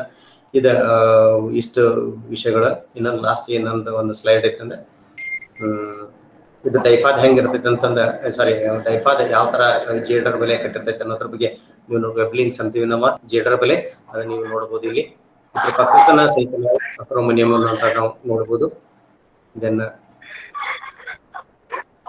ಇದು ಡೈಫಾದ್. ದೆನ್ ಇವಿಷ್ಟು ನಾವು ಇದು ಇಲ್ಲ ಆಲ್ರೆಡಿ ನಾ ಎಲ್ಲ ಹೇಳಿದನ. ಇದ್ರ ಬಗ್ಗೆ ಸಾಕಷ್ಟು ಮಾಹಿತಿಗಳ ಸಮಗ್ರ ನಿರ್ವಹಣೆ ಕ್ರಮ ಕೈಗೊಳ್ಬೇಕು. ರೈತರು ಮತ್ತೊಂದು ನಿಮ್ಮಲ್ಲಿ ರಿಕ್ವೆಸ್ಟ್ ಮಾಡ್ಕೊಳ್ಬೇಕಂತ, ಭೂಮಿಯಲ್ಲಿರುವಂತಹ ಹುಳುಗಳನ್ನ ರೋಗಗಳನ್ನ ನಾವು ಯಾವ ರೀತಿಯಿಂದ ರಾಸಾಯನಿಕ ಕೀಟನಾಶಕ ಉಪಯೋಗ ಮಾಡಿಕೊಂಡು ನಾವು ಕಂಟ್ರೋಲ್ ಮಾಡಕ್ ಸಾಧ್ಯ ಆಗೋದಿಲ್ಲ, ಪರಿಣಾಮಕಾರಿ ಸಾಧ್ಯ ಆಗೋದಿಲ್ಲ. ಅದಕ್ಕೆ ದಯವಿಟ್ಟು ಮುಂಜಾಗ್ರತಾ ಕ್ರಮಗಳು ಮತ್ತು ಸೂಕ್ತ ರೀತಿಯಿಂದ ನೀರಿನ ಆಸರೆ ಅನುಕೂಲತೆಗಳನ್ನ ಇಟ್ಕೊಂಡನ ನಾವು ಇದನ್ನ ಕ್ರಮ ಕೈಗೊಂಡು ಹೆಚ್ಚಿಗೆ ನಾವು ಪರಿಣಾಮ ಆಗ್ತೈತಿ. ಒಂದೇ ರೀತಿಯಿಂದ ನಾವು ಪದ್ಧತಿಗಳನ್ನ ಅನುಸರಿಸಿಕೊಳ್ಳೋದ ಸಮಗ್ರ ರೀತಿ. ಯಾಕಂದ್ರ ನಾವು ಭೂಮಿಗೆ ಹಾಕುವಂತ ರಸಗೊಬ್ಬರ ಆಗಲಿ, ಜೀವಾಣುಗಳಾಗ್ಲಿ, EPN ಆಗಲಿ ಅಥವಾ ನೈಸರ್ಗಿಕ ನಮ್ಮ ರೈತ ಮಿತ್ರದ ಅವು ಬೆಳೆಯಕ್ಕೆ ಅನುಕೂಲ ಮಾಡಿಕೊಟ್ಟ ಪರಿಸರವನ್ನು ನಿರ್ಮಾಣ ಮಾಡಿ ನಾವು ಮಾಡೋದ್ರಿಂದ ನಾವು ಹೆಚ್ಚಿನ ನಾವು ಸೂಕ್ತವಾಗಿ ನಿರ್ವಹಣೆ ಮಾಡಬಹುದು ಅಂತ ಹೇಳಿ ನನ್ನನ್ನ ಆಹ್ವಾನಿಸಿ ಮಾಡಿಕೊಟ್ಟಂತ ಆಲಪ್ರವರ್ ಸರ್ ಅವರಿಗೆ ಸುಧೀರ್ ಎಲ್ಲರಿಗೂ ಒಂದಿಸ್ತಾ, ಯಾಕಂದ್ರೆ ನಿನ್ನೆಲ್ಲ ಮೊನ್ನೆ ನನಗೆ ಸರ್ ನಾನು ಧಾರವಾಡವಾಗಿದ್ದೆ. ಆ ಟೈಮ್ದಾಗ ನಿನ್ನೆನು ನಮ್ಮ ಆಫೀಸ್ ಸುಟ್ಟಿ ಇದು ನಾನು ಸರಿಯಾಗಿ ನನ್ನ ತಕ್ಕ ಮಟ್ಟಿಗೆ ಅಷ್ಟನ್ನ ಸ್ಲೈಡ್ ಮಾಡ್ಕೊಳಕ ಅನುಕೂಲ ಆಯ್ತು. ಎಲ್ಲಾ ರೀತಿ ಸ್ಲೈಡ್ ನನಗೆ ಇಫೆಕ್ಟಿವ್ ಮಾಡಕ್ಕಾಗ್ಲಿಲ್ಲ. ಅಷ್ಟೊಂದೆಲ್ಲ ಇದು ಮಾಡ್ಕೊಂಡು ವಿನಂತಿ ಮಾಡ್ಕೊಂಡು ತಮ್ಗೇನಾದ್ರೂ ಸೂಕ್ತ ಮಾಹಿತಿ ಬೇಕಂದ್ರೂ ಸಹಿತ ನನ್ನಿಂದ ಪಡಿಬಹುದು. ನಮ್ಮ ಕೃಷಿ ವಿಜ್ಞಾನ ಕೇಂದ್ರದಿಂದ ನಿಮಗೆ ಸಾಕಷ್ಟು ನಾವು ಮಾಹಿತಿ ಮಾಡಿಕೊಡುತ್ತೆ. ನನ್ನ ಕೃಷಿ ವಿದ್ಯಾಲಯದ ಎಲ್ಲ ವಿಜ್ಞಾನಿಗಳು ಅಥವಾ ICAR ಎಲ್ಲ ತರದ ಸಂಶೋಧನಾ ಕೇಂದ್ರಗಳು ನಮ್ಮ ಸತತ ಸಂಪರ್ಕ ಇರೋದ್ರಿಂದ ಸಾಕಷ್ಟು ಹೊಸ ಮಾಹಿತಿನೂ ನಮ್ಮ ಕಡೆ ಸಿಗುತ್ತೆ ಅಂತ ಹೇಳ್ತಾ ನನ್ನನ್ನು ಇಲ್ಲಿ ಈ ಒಂದು ಗ್ರೂಪಿಗೆ ಆಹ್ವಾನಿಸಿ ನನ್ನ ಅನಿಸಿಕೆಗಳನ್ನ ತಮ್ಮ ಮುಂದೆ ಪ್ರೆಸೆಂಟ್ ಮಾಡ್ಲಿಕ್ಕೆ ಅಥವಾ ಪ್ರಸ್ತುತಪಡಿಸಲಿಕ್ಕೆ ಅನುಕೂಲ ಮಾಡಿಕೊಟ್ಟಿರುವಂತ ಎಲ್ಲರಿಗೂ ವಂದಿಸುತ್ತಾ ನನ್ನ 2 ಮಾತು. ಧನ್ಯವಾದಗಳು ಸರ್. ಧನ್ಯವಾದಗಳು ಸರ್. ಧನಂಜಯ್ ಸರ್ ಅವರ ಧನ್ಯವಾದಗಳು. ಸಂಪೂರ್ಣವಾಗಿ ಕೀಟದ ಬಗ್ಗೆ ಹಾಗೂ ಎಲ್ಲ ವ್ಯವಹಾರ ಮಾಹಿತಿ ಕೊಟ್ಟಿದ್ದಕ್ಕೆ, ಕೆಮಿಕಲ್ ಆಗಲಿ ಆರ್ಗ್ಯಾನಿಕ್ ಆಗಲಿ ಯಾವುದೋ ಒಂದು ಮಾಹಿತಿ ಕೊಟ್ಟಿದ್ದಕ್ಕೆ ಧನ್ಯವಾದಗಳು ಸರ್. ಸರ್ ನಿಮ್ದು ಇದನ್ರಿ PTP ಮತ್ತು ನಿಮ್ದು ವಿಡಿಯೋ ನೀವು PTP ಅಷ್ಟನ್ನ ಕಳಿಸ್ಕೊಡ್ರಿ ಇಮೇಲ್ ಮೇಲೆ. ಅದನ್ನ ನಾನೊಂದು ರೆಕಾರ್ಡಿಂಗ್ ಮಾಡ್ಕೊಂಡು ನಿಮ್ ಜೋಡಿ ಅದ್ರ ಹಾಕಿ ನಾನು ಉಳ್ಕಿದ ರೈತರಿಗೆ ಮುಟ್ಸೋ ವ್ಯವಸ್ಥೆ ಮಾಡ್ತೇನ್ರಿ. ನಿಮ್ದ ನನ್ನ ಇಮೇಲ್ ID ಪರ್ಸನಲ್ ಆಗಿ ಹೇಳ್ತೇನ್ರಿ. ಅದಕ್ಕೆ ನೀವು ಕಳಿಸ್ಕೊಟ್ರ ನಾ ಅದು ಕಂಪ್ಲೀಟ್ ರೈತರಿಗೆ ಅದೊಂದು ವಿಡಿಯೋ ಮತ್ತು ಒಂದು PTP ಮಾಡಿ ಪ್ರತಿಯೊಬ್ಬ ರೈತರಿಗೆ ಹಂಚ್ಕೊಡ್ತೇನೆ ಸರ್. ಧನ್ಯವಾದಗಳು ಸರ್. ಸರ್ ಸರ್ 2 ಮಿನಿಟ್ ಕೊಡ್ರಿ.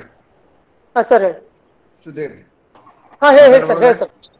ಮಾತಾಡಿ. ಈಗ ನಮ್ಮ ಧನಂಜಯ ಅವರು ಗೊಣ್ಣಿ ಹುಳದ ಬಗ್ಗೆ ಬಹಳ ಚೆನ್ನಾಗಿ ಹೇಳಿದ್ರು, ಡಿಟೇಲ್ ಆಗಿ ಹೇಳಿದ್ರು. ಈಗ ನನ್ನ ಅನುಭವ ಅಂದ್ರೆ ನಮ್ಮ ತೋಟದಲ್ಲಿ ಗೊಣ್ಣಿ ಹುಳ ಇದ್ದು 52 ವರ್ಷ ಆಯ್ತು ಚಿಕ್ಕೋಡಿ ತಾಲೂಕದಲ್ಲಿ. ನಿಮ್ಗೆ ಹೇಳೋದ್ರೆ ಒಮ್ಮೆ ಗೊಣ್ಣಿ ಹುಳ ಬಂದ್ರೆ ಅದು ಹೋಗಲ್ಲ, ತಿಳ್ಕೊಂಡ್ಬಿಡ್ರಿ ನೀವು. ನಮ್ಮಲ್ಲಿ ಕಡಿಮೆ ಆಗೈತೆ ಅನ್ನೋದಿಲ್ಲ, ಅದ್ರ ನಿಯಂತ್ರಣ ಮಾಡೋದು ಬಹಳ ಮಹತ್ವದ. ಬರೀ ನಾವು ಕೆಮಿಕಲ್ ದಿಂದ ಕಂಟ್ರೋಲ್ ಮಾಡಿದ್ರೆ ಆಗುಲ್ಲ, ಮೆಟ್ರೈಜಿಯಂದಿಂದ ಆಗುಲ್ಲ, ಬರೀ ನಾವು EPN ದಿಂದ ಆಗೋಲ್ಲ. ಈ 3 ಬೇಕು.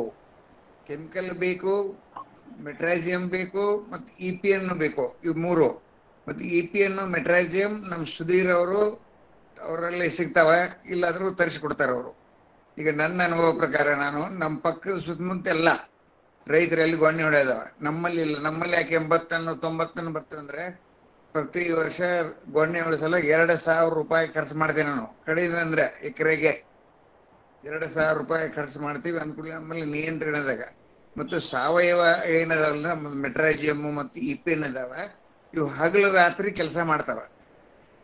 ಕ್ಲೋರಿಫೈಸ್ ಹಾಕ್ರಿ ಅಥವಾ ಮತ್ತೆ ಯಾವ್ದು ಲೈಸೆಂಟ್ ಹಾಕ್ರಿ, ಅದ್ರ ಲೈಫ್ ಏನದ ತಿಂಗಳು 1.5 ತಿಂಗಳು ಅಷ್ಟೇ ಇರ್ತದೆ. ಅದಕ್ಕೆ ಜೀವಾಣು ಹಾಕ್ಲಿಕ್ಕೆ ಬೇಕು. ಮತ್ತು ಯಾರಲ್ಲೇ ಬಂದದ ನಮ್ಮಲ್ಲಿ ಕಡಿಮೆ ಹೆಚ್ಚು ಅನ್ನೋದಿಲ್ಲ, ಐತಿ ಅಥವಾ ಇಲ್ಲ ಎಷ್ಟದ ಪ್ರಶ್ನೆ. ಅದಕ್ಕೆ ಮೆಟ್ರೈಜಿಯಮ್ 5 ಕಿಲೋ ಕಂಪಲ್ಸರಿ ಹಾಕಬೇಕು.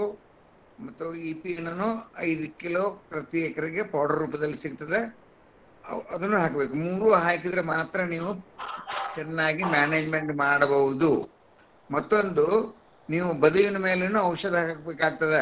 ಯಾವ ಔಷಧಗಳು ಬರೀ ತೋಟದಾಗಲ್ಲ, ಅವು ಅಲ್ಲಿ ಇರ್ತಾವ, ಅಲ್ಲಿ ವಾಸ ಮಾಡ್ತಾವ. ಅದಕ್ಕಾಗಿ ಒಂದು ಸಾದಾ ಉದಾಹರಣೆ ಹೇಳ್ಬೇಕಂದ್ರೆ, ನಮಗ್ ಸೊಳ್ಳೆ ಇದಾವೆ ಅಂದ್ರೆ ಮಾಸ್ಕಿಟೋ ಕಂಟ್ರೋಲ್ ಮಾಡಕ್ಕಾಗಿಲ್ಲ ನಮಗೆ.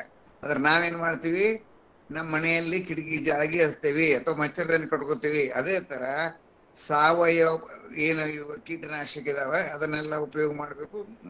ಮತ್ತು ಇದನ್ನ ಇಮಿಡಿಯೇಟ್ ಕೊಲ್ಲಬೇಕಾದ್ರೆ ಕೆಮಿಕಲ್ ಉಪಯೋಗ ಮಾಡಬೇಕು. ಇದಿಷ್ಟೇ ನಾ ಹೇಳಿ ಬಯಸ್ತೇನೆ. ಹೆಚ್ಚಿನ ಮಾಹಿತಿ ಯಾರು ತೊಂದರೆ ನಾನು ಫೋನ್ ಮಾಡ್ರೆ ನಾನು ನಿಮ್ಗೆ ಮತ್ತೆ ಮಾಹಿತಿ ಕೊಡ್ತೀನಿ. ಈಗಾಗಲೇ ಇವ್ರು ಕೊಟ್ಟಿದ್ದಾರೆ. ಈ ಸಾಹೇಬರಿಗೆ ಏನಾಗ್ತದೆ, ಅವರು ಬ್ರ್ಯಾಂಡ್ ನೇಮ್ ಹೇಳಕ್ ಆಗೋದಿಲ್ಲ, ಅವ್ರಿಗೆ ಟೆಕ್ನಿಕಲ್ ಹೇಳ್ಬೇಕಾಗ್ತದೆ ಅವ್ರಿಗೆ. ಅದಕ್ಕೋಸ್ಕರ ಮತ್ತೆ ಮಾತಾಡೋಣ. ಧನ್ಯವಾದಗಳು.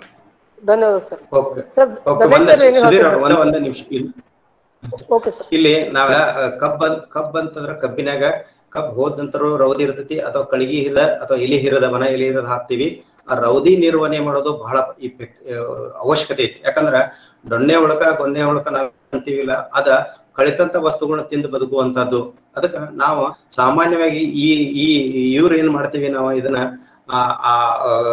ರೌದಿ ನಿರ್ವಹಣೆ ಒಟ್ಟ ಯಾವ್ದಾರು ಲಕ್ಷ್ಯ ವಹಿಸ್ಕೊಳ್ಳಂಗಿಲ್ಲ. ಅದಕ್ಕ ಕಾಂಪೋಸ್ಟ್ ಕಲ್ಚರ್ ಕೃಷಿ ವಿಶ್ವವಿದ್ಯಾಲಯ ಧಾರವಾಡದಾಗ ಸಿಗ್ತೈತಿ, ಅಥವಾ ವೇಸ್ಟ್ ಡಿಕಂಪೋಸರ್. ಇದನ್ನ ಸತತವಾಗಿ ಪ್ರತಿ ನಾವ್ ನೀರಿನ ಜೊತೆ ವೇಸ್ಟ್ ಡಿಕಂಪೋಸರ್ ಅಥವಾ ಕಾಂಪೋಸ್ಟ್ ಕಲ್ಚರ್ ನ ಬಿಡೋದ್ರಿಂದ ಆ ಒಂದು ರೌದಿ ಕಳಿಸಕ ನಾವು ಪ್ರಯತ್ನ ಪಡಬೇಕು. ರೌದಿ ಎಷ್ಟು ಲಘು ಕಳಿತೈತಿ ಅಷ್ಟು ನಮ್ದು ಈ ಹುಳದ ಬಾಧೆ ಕಡಿಮೆ ಆಗ್ತಿದೆ. ದಯವಿಟ್ಟು ಇದೊಂದ ರವದಿ ಕೊಳೆಯುವಂತ ಪ್ರಕ್ರಿಯೆನ ತಾವೆಲ್ಲರೂ ಅತಿ ಅವಶ್ಯವಾಗಿ ತಾವು ಮಾಡಲೇಬೇಕು. ಧನ್ಯವಾದ sir. Okay okay thank you sir, thank you very much.